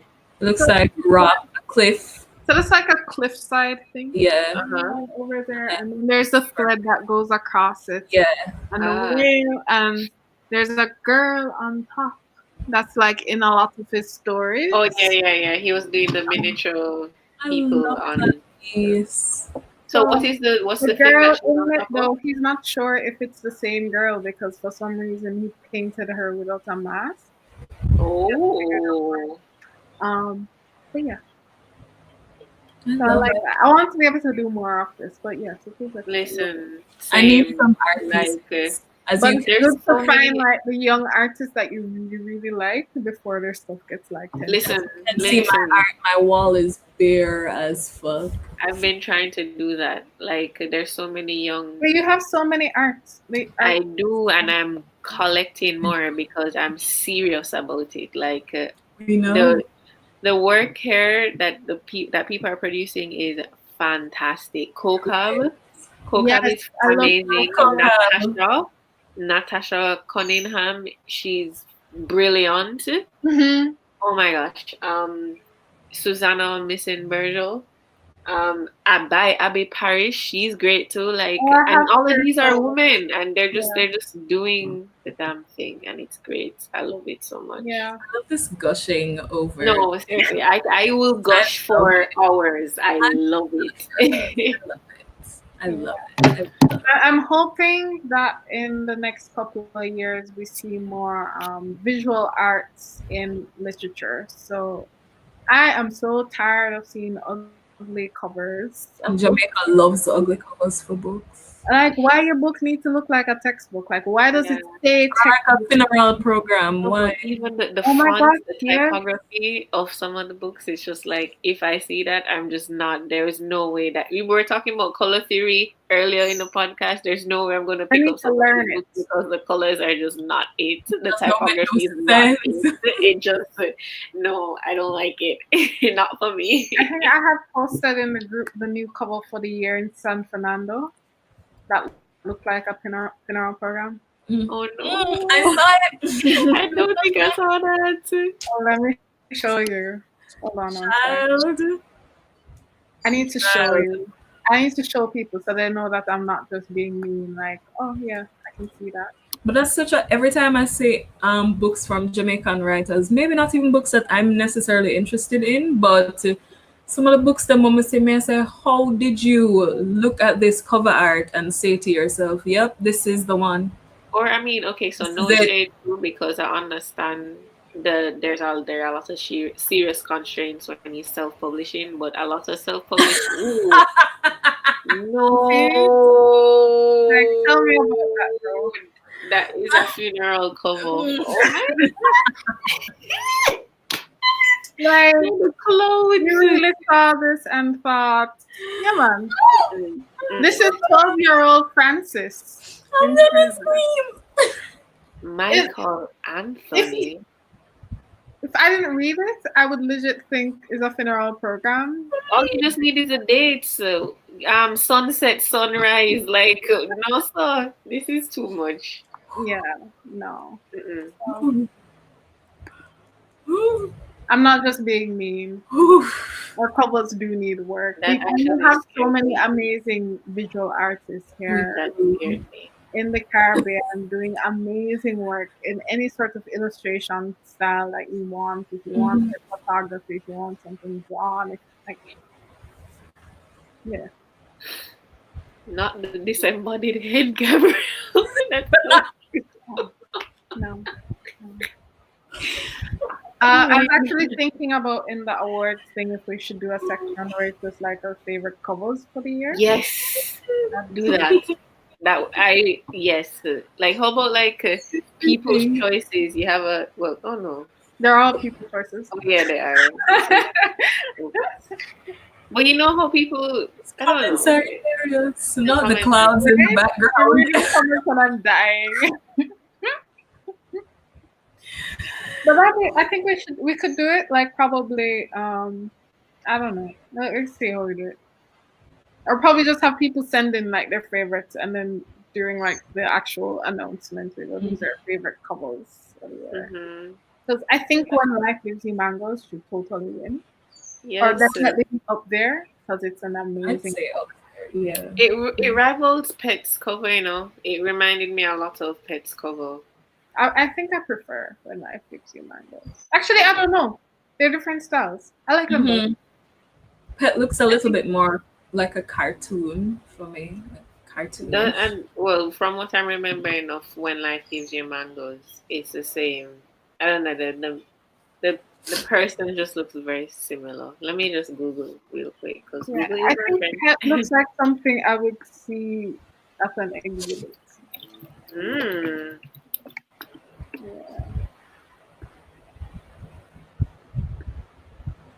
They should find a faster. Oh no, it's just me. It's not the application. I was going to say they should find a faster way for you to share screens, but it's just me. So here's When Life Gives You Mangoes. Oh, this is just so sweet. Yeah. Oh, I really yeah. Oh, okay. That's pretty. I like it, and I love pink. So. And this is Pet. Yeah. And then this is the other Pet cover. I love don't this know if one. this was I don't know if one was a UK couple or yeah. I freaking love this one. I love her. Which I love one? her puff. Their puff. Yeah, it looks like yours. Yes. Yeah. This is very me energy right now. Love it. Yeah. I love it. I love it. I love it. I love it. And the feather and the detail in it that you notice after you read the book. Yeah. I love when that happens. Yes, me too. Me too. Which book That does was a that? really Which book does that well? Oh, I like the cover for Star Side of Bird Hill. Me Of too. course you do. Nice. I love it so I mean, much. no, And I I love think the artist. Sheena Rose, right? Yeah. Yes, fantastic work. She's phenomenal too. Mhm. I follow her on Instagram now. Me too. Her work is really, really good. But this is what I imagine. I think just like what you said, Jaren, about all the details after you read the book. I think Yes. this is what Yeah. what's her why do I always I can't forget remember their her names? name, but like It's she was obsessed with the makeup and it just mhm, yeah, mhm. it's nice. I like that. But I But mean now that I'm looking at it, it kind of looks like a self portrait of Sheena too, doesn't it? It kind of looks like Sheena. I don't know. I'm I not a don't big know. person for them look alike unless they look very much alike. But anyways, I should probably like announce the award. Yeah. Probably like that. Jerain, you just got low. Really? Yeah, like you moved your. Did you move your laptop? No, it's right here. Are you hearing me? Yeah, we can Yeah. hear you now. So Oh, something was covering the yeah, thing. maybe. Uh, why did I do it like this? That was not smart, Karen.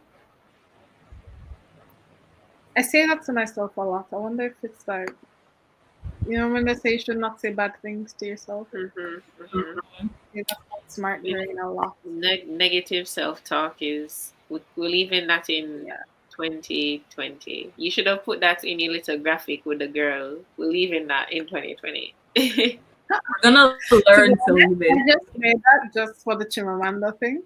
It's so funny. I loved it so much. It's hilarious. Shade. All right. I'm gonna see how do I do this? I ask myself that question a lot lately. And then you somehow end up doing amazingly. You're doing great, sweetie.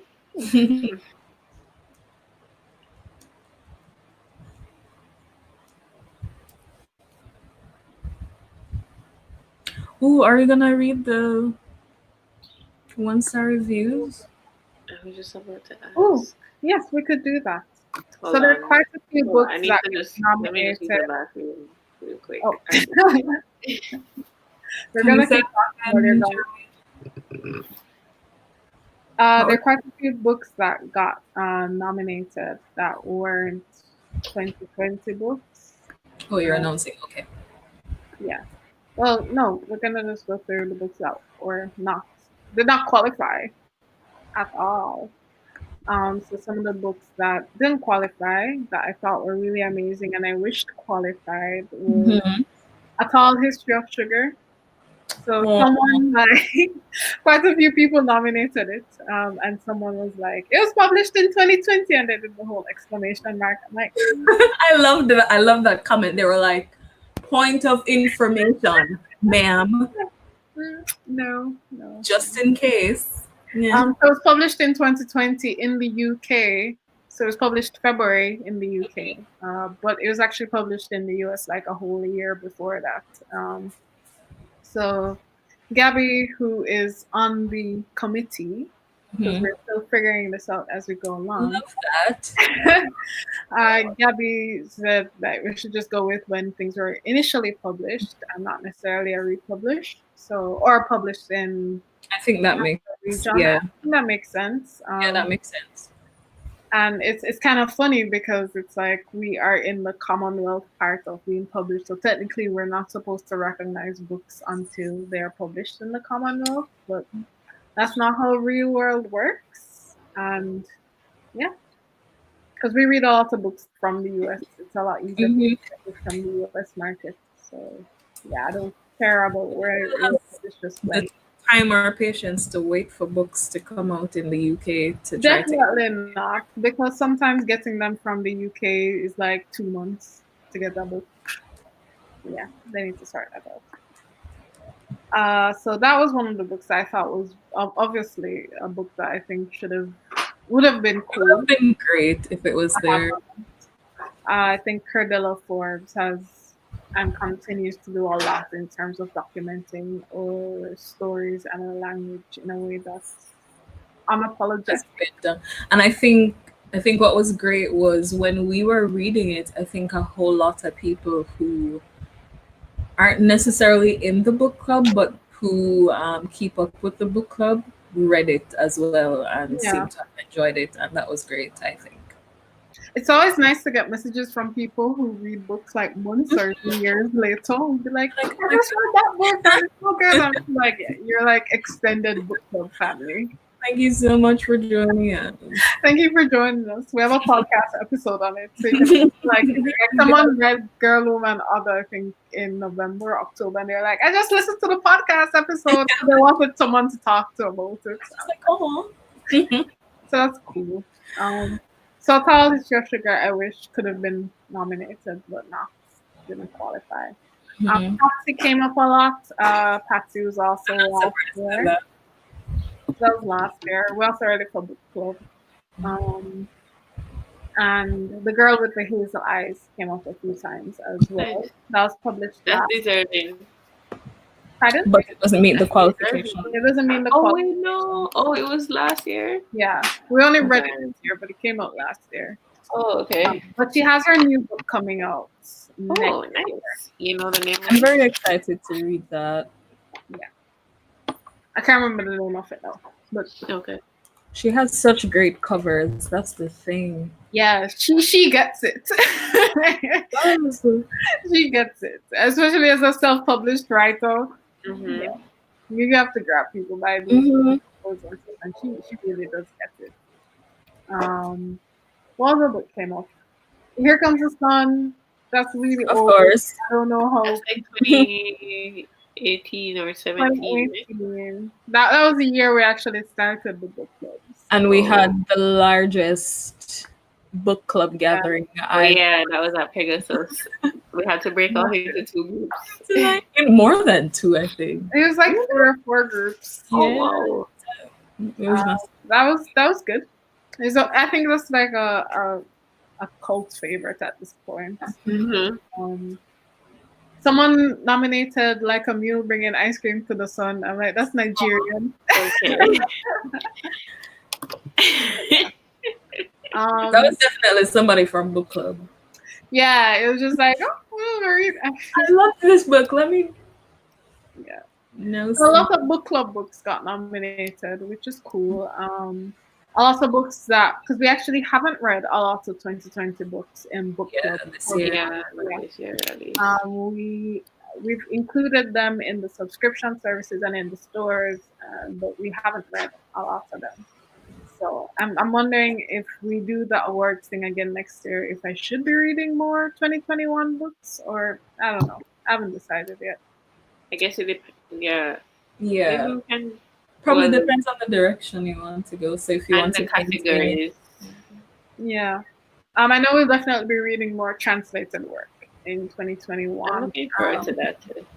And like I would have mentioned in one of the podcast episodes, he had recommended the Story Beta, and I'm hoping Storygraph.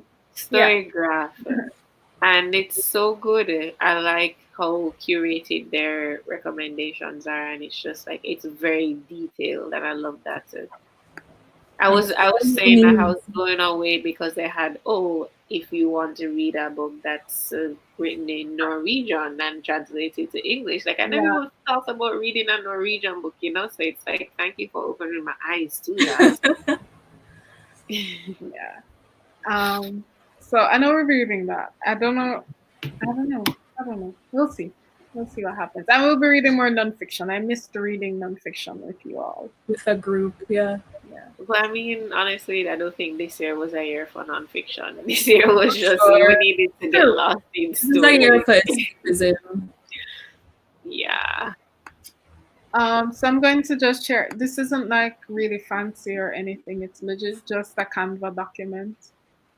So, I bet it look cute anyway. I think it look cute, yes, but it's not fancy. It's like cute enough, and it's not, I don't know if it's in like an order that makes sense.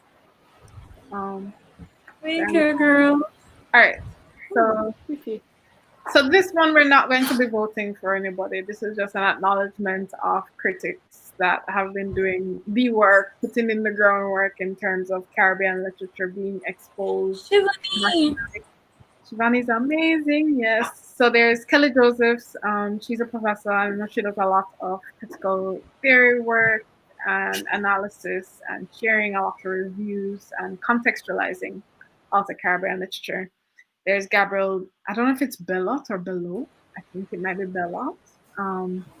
But she writes for Lit Hub and a few other literary magazines internationally and here in the Caribbean. Shivani, who I think a lot of people, especially if you are on the Bookstagram side of the world, you know Shivani, who is a poet and also an amazing critic. And Shivani just has a way with words, man. Like, I don't know, like she's able to write reviews in a way that feels like it in itself is another form of literary work. Like, I would like to review your review, Shivani. That's so great. That's me with Akila. Yeah, she reminds me so much. Like, Akila reminds me so much of Shivani in terms of their creativity. Akila's review was read like books that I want to read. I'm looking forward to having Akila on this very soon. Yeah. Because I don't know. I have plans for all of you guys. And one of my plans with Akila is getting her into some literary journals next year. Akila's face in the comments. Yes, girl. Jaren's coming for you. Yeah, I think Akila's work needs to be like small Caribbean quarterly. Like, Akila has amazing for sure. that we do not deserve on Bookstagram. Yes. He's so generous to share them with us. Yes. So yeah, Akila definitely is there. And there's Joan C. Hillhouse, who also does a lot of work, not just in the big publishers weekly, but also on her blog in terms of just sharing her reviews and her thoughts and contextualizing again Caribbean work. So these four amazing people, we're not voting for them. They're just amazing, and they deserve to be recognized. Their work deserves to be recognized because they're putting in a lot of the work for us and love that industry, and they're readers, obviously. So love that for us. Speaking of readers, this one we have the new content creators shortlist, and they're all Instagram. It was open to any platform at all in terms of creating content, but all the people nominated were Instagram. This one probably took me the longest to sort through because I had to make sure everybody's account was this year. Oh. But I'm really, really happy with everyone who's my favorite. And there's definitely some of my favorites in there, and favorites for different reasons. So I love the diversity in terms of people who've been nominated in it. So if you haven't yet, you should go and check out their Instagram feeds. So there's Amber Reads, there's Books and Bush Tea, the Good Books Them. I'm trying to remember what Amber Reads is. I probably should have written them in. But I know Books and Bush Tea is U.S. Virgin Islands. The Good Books Them, Jamaica. On Galleries in Jamaica too. Jamaican. Raining Books, I think, is Dominica. That's such a funny name. Smart. They're all really good. Yeah. Raining Books is Trinidad, and they have a beautiful feed. I probably shouldn't comment on them, but yeah, everybody has really nice feeds. But Raining Books is like, I want to check them out. They get lighting. Doing that exact The Rose Petals, who I think we featured in our blog recently about how to write reviews. They are an educator based in Cayman Islands, and I love that she does a lot of diverse books that aren't necessarily your typical Instagram books.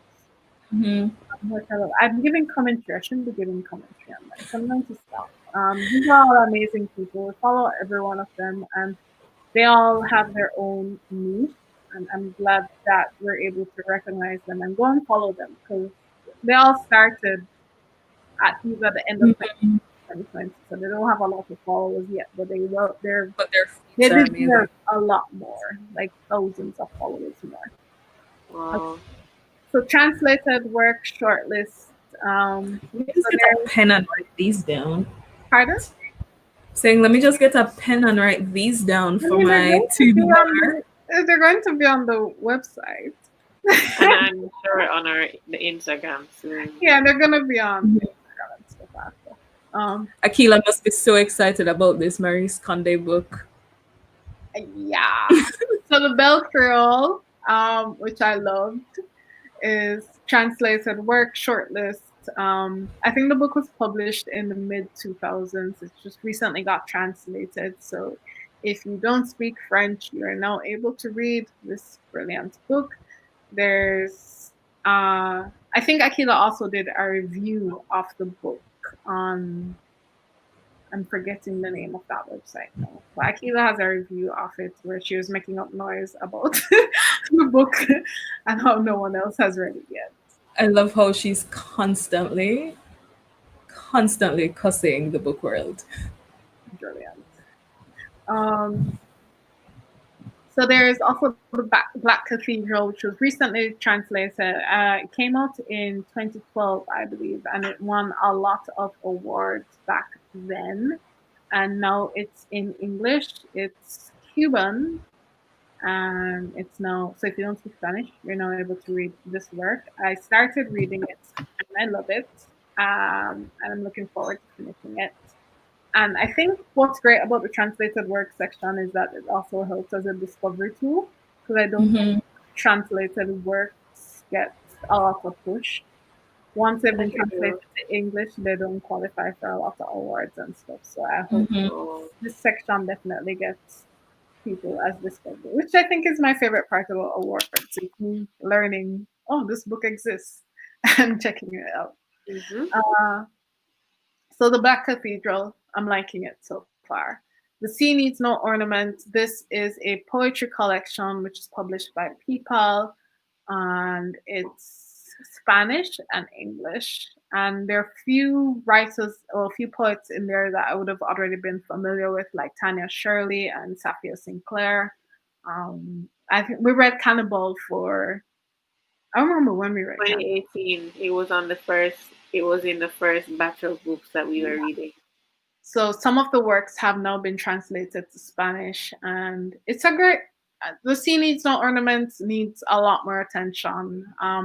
I don't think it's gotten a lot of push. I'm guessing because it's the year that it was published, and it's poetry. Poetry typically doesn't get a lot of attention, but this is a great collection, and it features some amazing writers who a lot of us would be familiar with from the Caribbean here, especially if you're already reading English books. But it also has a lot of Spanish poets, which are new to me.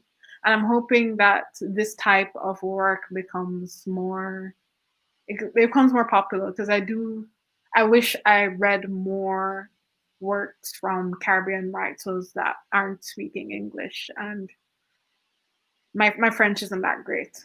So it's great to have a lot of these things translated. So the other one is The Wondrous and Tragic Life of Ivan and Ivana by Marcy Condé as well. I think Marcy Condé has a great advantage given that she's married to her translator. Fantastic. I think that's fantastic in terms of, yes, when we get her work, chances are it's definitely going to be translated. And it's the winner of the Alternative Nobel Prize. I don't know how I feel about the Alternative Nobel Prize as a name. I don't know. but it definitely deserves awards. I think I think Marcy Conde has a great way of telling stories that you aren't expecting, especially in a world now where a lot of the books that become trendy are books telling you how to think. Yeah.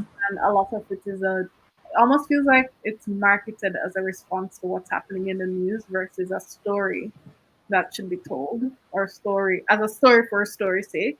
And then you, as a reader, you become critical of it. I think Marcy Conde has a great way of doing that, where this is a story. I'm not telling you what to think, and It's just you're what going it to is. build on it, and it's a great story. Anyways, I'm always giving commentary. Jesus. Okay. Miller Grade and Tweens book. I was really hoping My Fishy Stepmom could have been nominated, but it came out in summer last year. And I was trying to look to see what books I would nominate that people haven't nominated, but I couldn't find a lot. Maybe you should remind people of the time period. Yeah, so these are the books that would have come out between November 2019 to November 2020 that were nominated. And middle grade tween, it's a very flexible category. So a lot of picture books got nominated and they didn't qualify. Oh. Yeah, which is sad. But I think also it's like a signal to people who are writing now that we need more books in this category. So one is Letters from Cuba, which I haven't read, but it looks really good. And the Unicorn Rescue Society, which that is looks exciting to me. It looks so exciting, right? It's a series, and this is number 5 in the series, and it's gotten really great reviews. So now I feel like I need to just get the entire series. And When Life Gives You Mangoes, which is very popular and beautiful cover. So these have been nominated.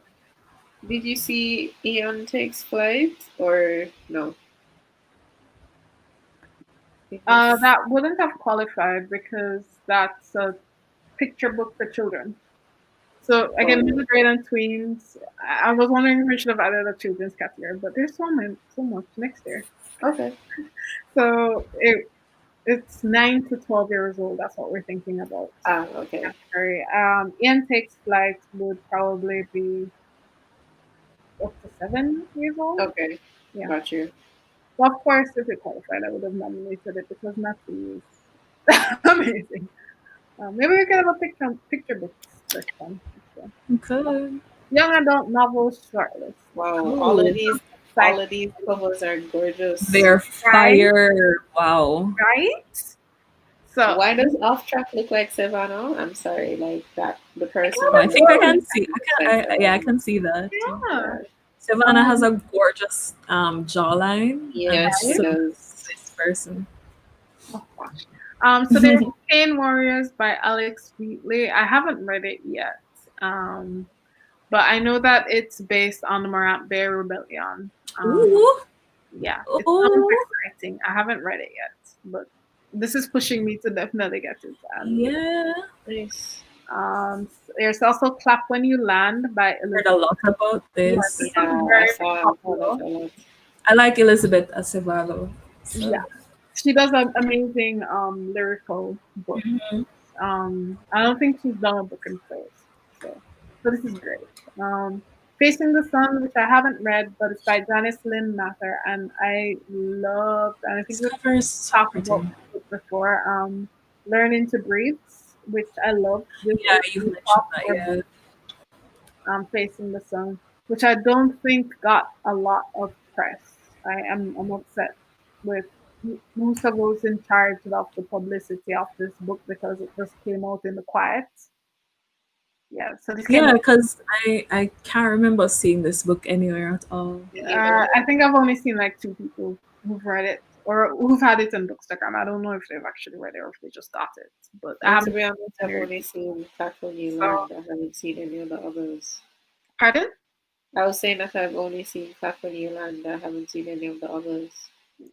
So, yeah. Again, this is a great discovery tool. Yeah. But I'm upset. I'm saying this again. I am upset with whoever was in charge of the publicity for Facing the Sun because Janice Lynn Mackle, I've read her first book, is an amazing storyteller, and there's no way her sophomore book should have come out in the quiet like this.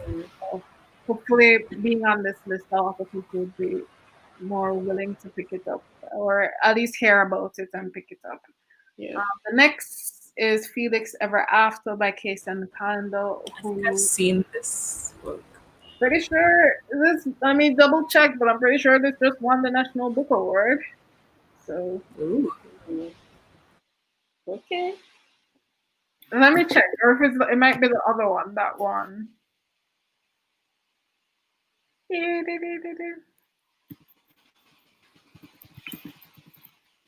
Anyways, this book is great. Felix Ever After is fantastic. I know that it's won the Stonewall Award, the Lambda Award, and it's about a trans teen who is, well, it's a coming of age book about a trans teen. Come through, Kinson. Yeah, Kinson is an amazing writer. The first book of theirs that I fell in love with was Hurricane Child, and everything after that has just been building and building these amazing worlds for teenagers, especially queer teenagers who are able to see themselves, whether they're based there in the Caribbean or they're Caribbean American. And yeah, I don't see a lot of noise being made about Case and Calendar here in the Caribbean. I see a lot in the US. So hopefully this is like another way to be like reclaiming the Caribbean identity after work, because it's very Caribbean and very amazing. This is making me really excited to go read. Me too. You guys are so cute. You sound like video game commentary. I'm not seeing you right now. It's just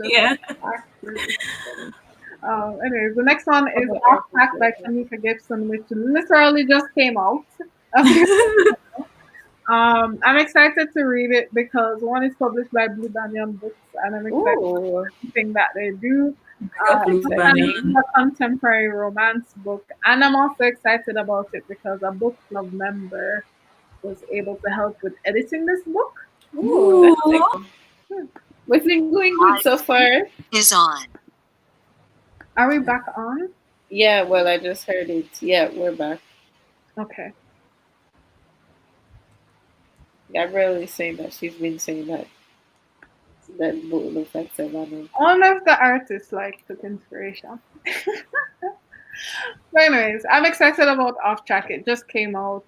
Taisha, who's in the book club, helped edit it, so that's like even more reason for me to. That's so great. Blue Banyan published it, so you know it's indie published here in Jamaica. It just came out, so I'm excited to read it. I haven't read it yet, but Tamika Gibson, I am familiar with her work and I love her writing, so I'm expecting big things. And it just started. She should be on Boca's Facebook Live. After this, you can jump in and join that. All right. So there is the poetry shortlist, and I'm realizing I should have learned how to pronounce this book before. Dysgraphist, yeah. Or dysgraphist? I don't know. I'm sure it's one of those things where I'm going to realize how easy it is to pronounce after you read it. Yeah. But Kanisa, who this book also just came out. I'm looking forward to reading it because I love her poetry that I've read so far, individual pieces. I believe this is the first collection that they've put together. Feels Like Home by Natalia Munkoff. I don't know much about it, but I'm glad it's nominated so I can go check it out. Same here for this other word that I cannot pronounce. This is embarrassing. Guaban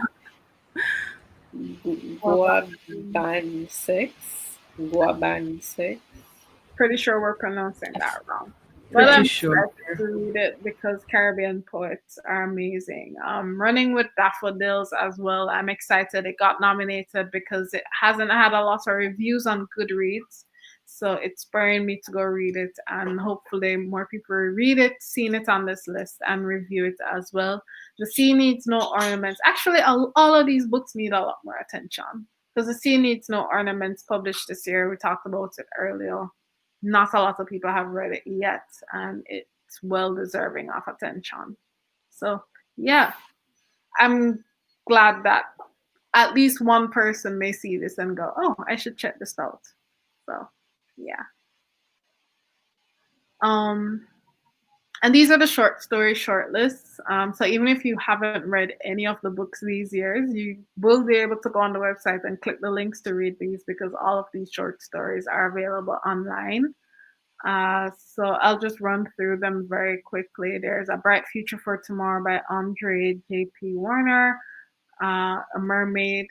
Okay, maybe I shouldn't be pronouncing these people's names. Zana Pigot, Belonging to Barbuda by Barbara Arundel, Cruising on Wrangler Avenue by Caleb Delangelo, Fabled Truth by Aria Rose Brown, Invisible Scars by Petra Brown, Safi's Song by Sharma Taylor, Ninja Crab by Chandro. Oh my gosh, I need water.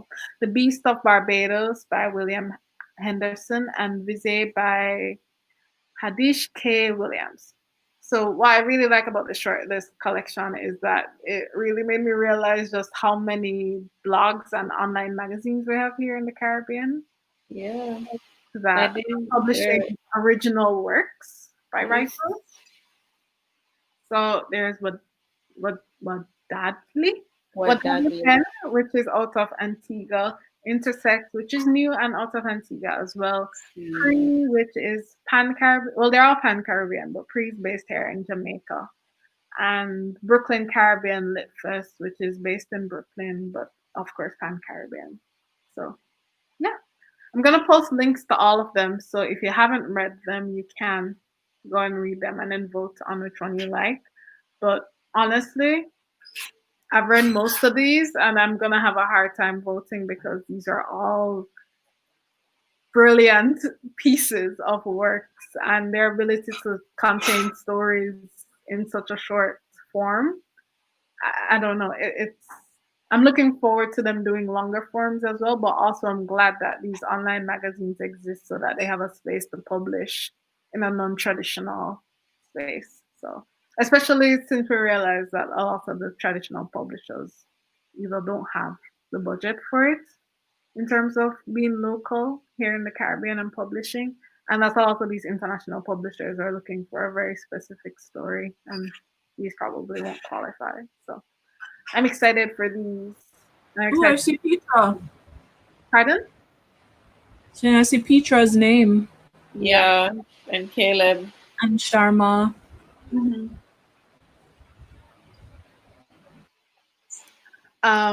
Same for nonfiction individual shortlist. So a lot of these would have been similar-ish in terms of the sites. There's also ADA, which comes out with the Commonwealth stories. So there's The Aftermath, After the Aftermath of Hurricane Doran by Alexia Tolas, which is amazing. Life on Stilts. Actually, these are all amazing. I've read them all. Life on Stilts by Kareem Sharples, which is also on Ada Stories. Crosswords in Lockdown. # What I'm Doing with My Time. I've seen that. Yeah, I've seen those. Amazing. Goes without saying, right? Yes. For from the Caribbean Literary Heritage Forgotten Caribbean Book Series by John C. Hill. Jewelry for Reimagining in the Afterlife of Slavery. A View from the Disappearing Beach by Maziki Fame. Big up Maziki. To Escape the Eyes of the State by Jervis Marsh. All of these pieces are so profound and funny, and well, the ones that are funny are funny. The others they're all deeply profound and exciting. So I'm excited for more people to read it, and I have no clue how I'm going to vote in this because they're all great. So, all right, and then nonfiction book shortlist. Beyond Homophobia. Whoop, whoop. Yeah, I haven't read it yet. I haven't gotten a copy yet because I'm looking forward to getting a copy. I'm really looking forward to getting a copy. I love the photo. Yeah, the photo is amazing. I'm pretty sure this was done by Imani. No, I don't think it's Imani. I think it's I know Simone and Simone. Yeah, Simone. Gosh, 350 artists. Yes, 350 artists and or House 360 of. artists. Oh my gosh, I should have prepped this better. House of Ori, yeah. Oh, really? Creative design, yeah. Wow. So this is their work, and I don't remember if Imani's in the photo, but I know it is a photo of non-binary trans. Non-binary trans, and I love that for us. And it's in the cane fields, and I love it. I think it's just such a profound photo. Mm-hmm. So yeah, so Beyond Homophobia is one of the books that have been nominated. An autobiography of the autobiography of reading by Beyond Brand, and honestly, Beyond Brand. Let me tell you, Beyond Brand, just bright. I love her so much. So I'm excited for this to be nominated. She bright. I think I need to read it on the strength of the title. Yeah, alone. So brilliant, and I love her. And I don't think this book got any of the recognition that it deserved this year. So I'm excited that it's on it. Beyond Homophobia just came out, I think, a month ago. And watching the launch of it, I'm really excited to read it and get my hands on it. Moji and Erin, they do great work in terms of they're really good at picking quality. Yeah, so I hope that this collection is going to be fantastic. Carnival is Woman is one of my favorite nonfiction books for the year, and it's looking so good. Yeah, I think you would love it, Christina. So it's looking at Carnival and Mass, the history of it, women's roles in it, how it's changed over the year, how it ties into a Caribbean understanding of feminism and the challenges that comes with it. It's a great collection. I love it. That sounds good. That sounds good. Musings, Mazes, Muses, and Margins is a memoir by Gordon Rohiller, which I haven't read yet. Come through alliteration. Right? So everyone who's familiar with Gordon knows that he's a poet, brilliant writer, and I'm looking forward to reading the memoir of his life. So, yeah. Reimagining Liberation, How Black Women Transformed Citizenship in the French Empire. I haven't read this yet, but I've heard an interview on a podcast, New Books in the Caribbean, about this, and I'm excited to read it, and I'm glad that someone nominated it.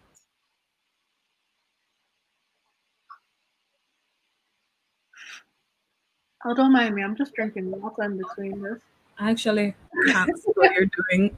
Millennial can't see, but I'm just drinking water in between because this is a long list. The Millennial Mind by Danielle Francis. I haven't read this. Another person I reached out to the book club about it. I know Book of Sins has done a review on it. So if you want to know more, you can check her post about the Millennial Mind. There's The Undiscovered Country, which are essays by Andre Bagou. And Andre Bagou has been one of my favorite new writers. I think if I read more of his works, it might start taking over my Kyle Miller part of my brain in terms of just that I really, really love. Ooh. Extremely talented poet, extremely talented essayist. I think he does a brilliant job of contextualizing Caribbean realities in our history and pushing us forward in terms of what we look like in the future. The Undiscovered Country is a must read, especially for people who are people who are interested in Trinidad and Tobago. Should definitely read it. People who are understanding Trinidad and Tobago in the context of the Caribbean and not just the geography of the Caribbean, but the history of the Caribbean. Mm-hmm. Definitely read that book. The last one I haven't read, which is Wicked Flesh, Black Women looks good. and Freedom in the Atlantic World. Yeah. This looks really good. It looks so good, and it sounds so good because I've heard the author on a podcast on New Books in the Caribbean, and it's really. I need to follow that. New Books in the Caribbean podcast. Yeah, it's part of the New Book series. So they go through new books that have been published, academic books that have been published in different fields, and yeah. Okay. So those are really good. So I'm excited for the nonfiction book. I can't wait to read all of them because I've only read one, two. Yeah, I've only read 3 of these books, so I'm excited to read this. I'm excited that these books got nominated as well. Yeah, they all good. Big up the people who nominated them, because y'all be reading some good-ass things. Right. I think the section everyone's excited about is the best novel in the adult. Yep. Well, I saw Daylight Come, I was like, yep. A lot of popular books. By the Sea, nice. Love After Love, These Ghosts Are Family. This is a solid category. Right? I was putting this together and I was just like, I wish this award had always existed, because we're able to produce such quality in terms of books that are published. And I hope to gosh I'm not missing any books, or like I don't. Well, I think one of the things I'm worried is like I wanted the nominations to be open. I didn't want to select the books and go like, oh no, how could you have forgotten this book? So it's just like this is what the people wanted. Yeah. And this is what the people recommended. So there's A Million Aunties by Alicia McKenzie, which I'm glad to see came out late this year, deserves a lot more readers. Jacob Ross's Black Rain Falling, which is the second book in his series. And I think I prefer the second book to the first one, but it's an amazing series. And it's in a genre that people don't necessarily associate with Caribbean literature. So that's the mystery genre. Oh, okay. Amazing writer. Jacob Ross and Leonie Ross. I wonder if they're related. I don't know.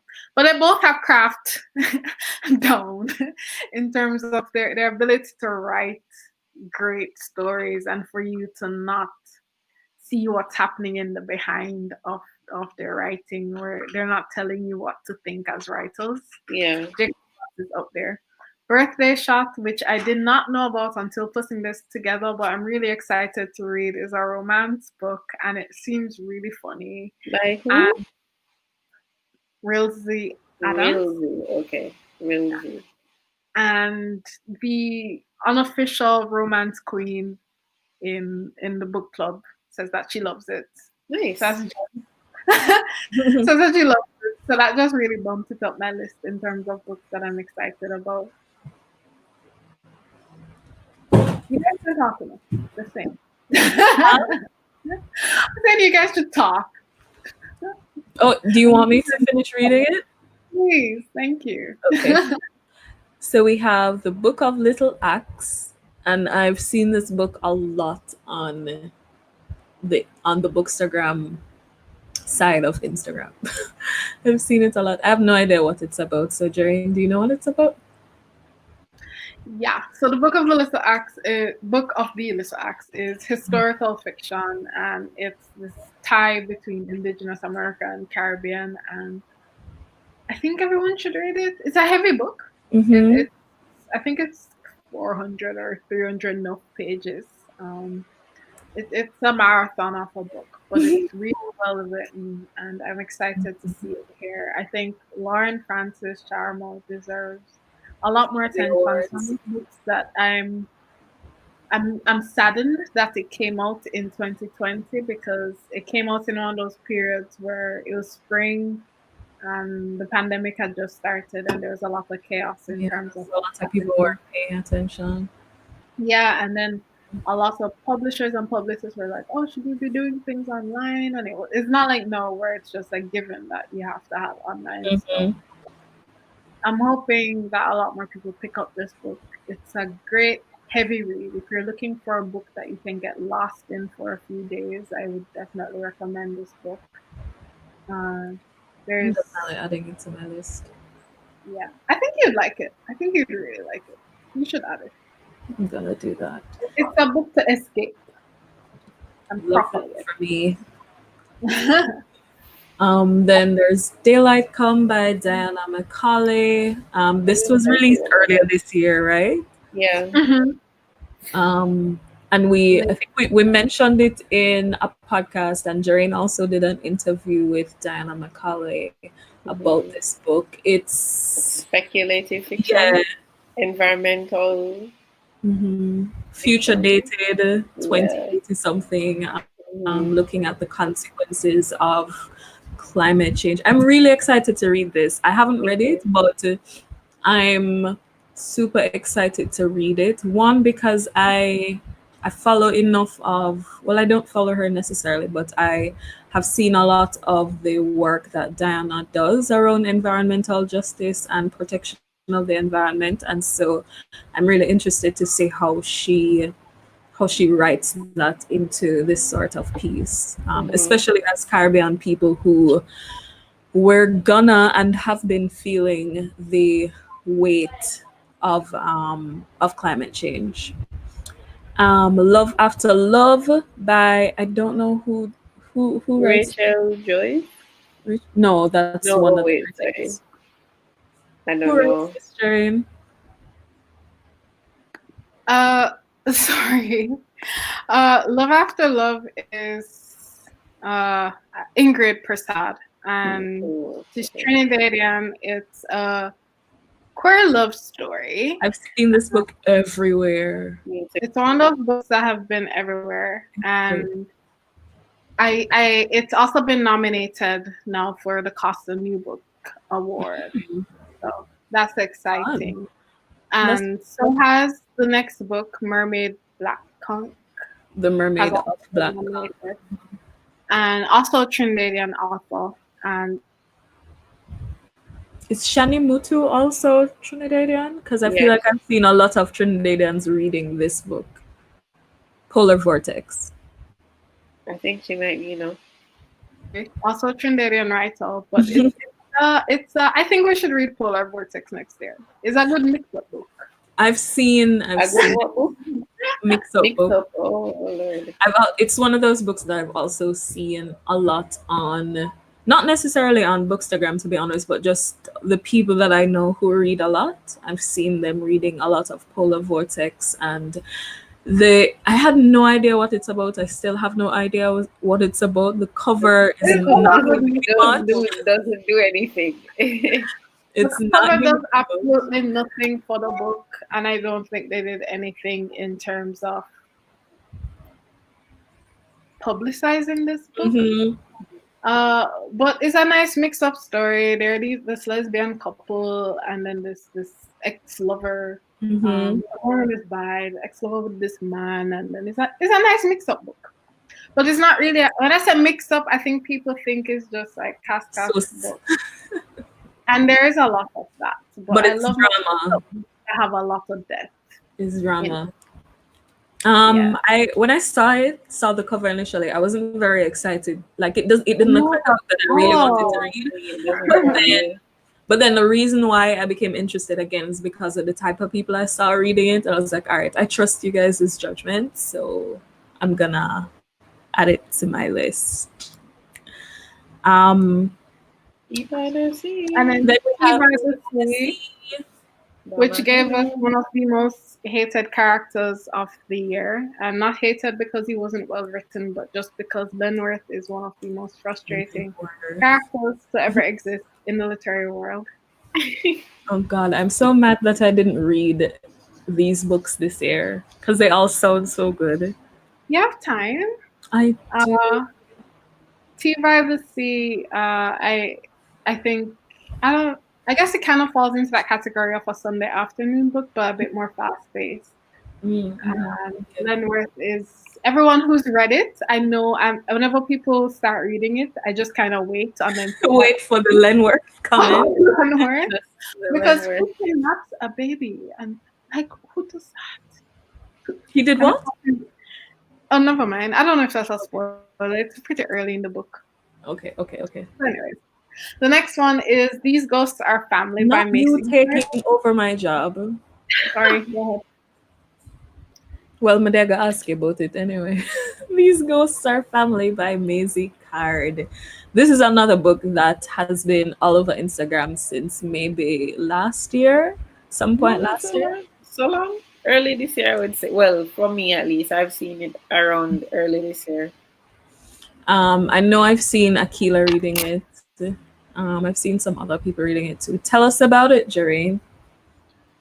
So these Ghoster family is multiple perspectives across different times.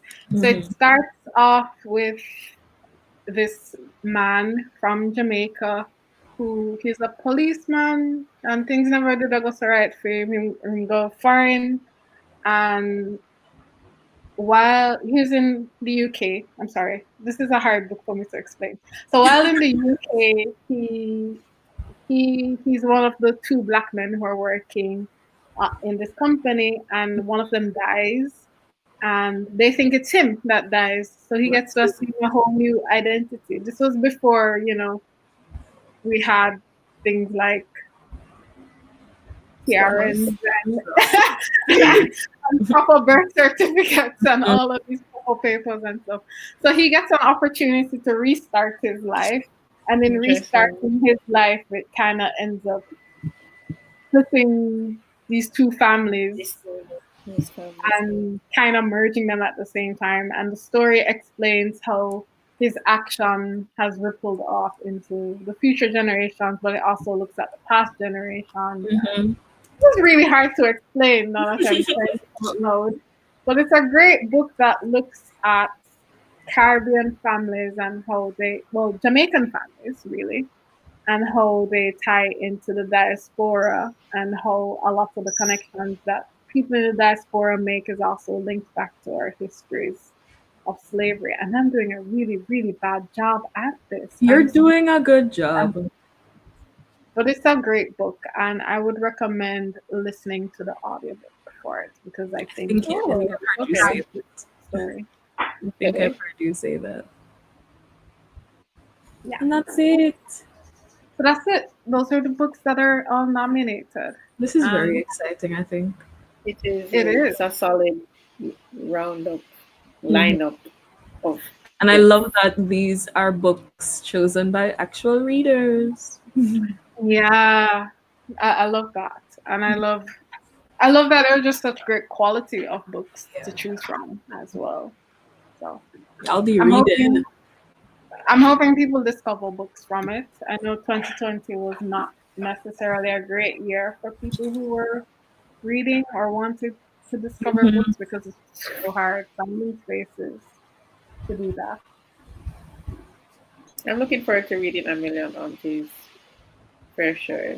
Yeah, me too. Me too. And I love the cover.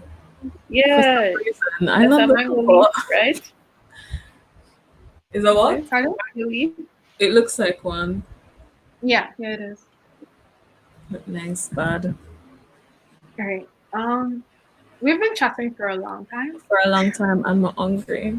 I'm starving and very tired. I'm excited about this, and it's always great talking to you too. I love it. Every time I have a conversation with you guys, I want to read more. Like, I just want to leave and read. That's a good thing. That's a good thing. Smile. I'm waiting for like the more that is supposed to happen after this. Like, I'm waiting. Where's the more? Don't do me like that. Okay, you made me excited about reading. Is that a better way of putting it? Yeah. Yeah. You made me excited about reading. There it is. Oh gosh.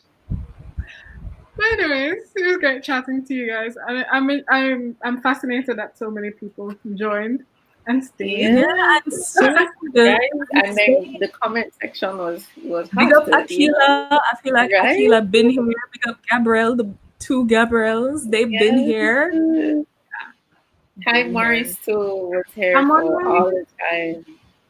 Thank you so much for everybody. How can you save the comments? Because I know like once you upload it, it's gone. But. I think I think when you go back on it to watch it, there's still an option to see live chat, isn't there? I don't remember. I don't know, man. All right. Yeah. Well, bye guys, and I'll see you at book club. Okay. Bye guys. Bye.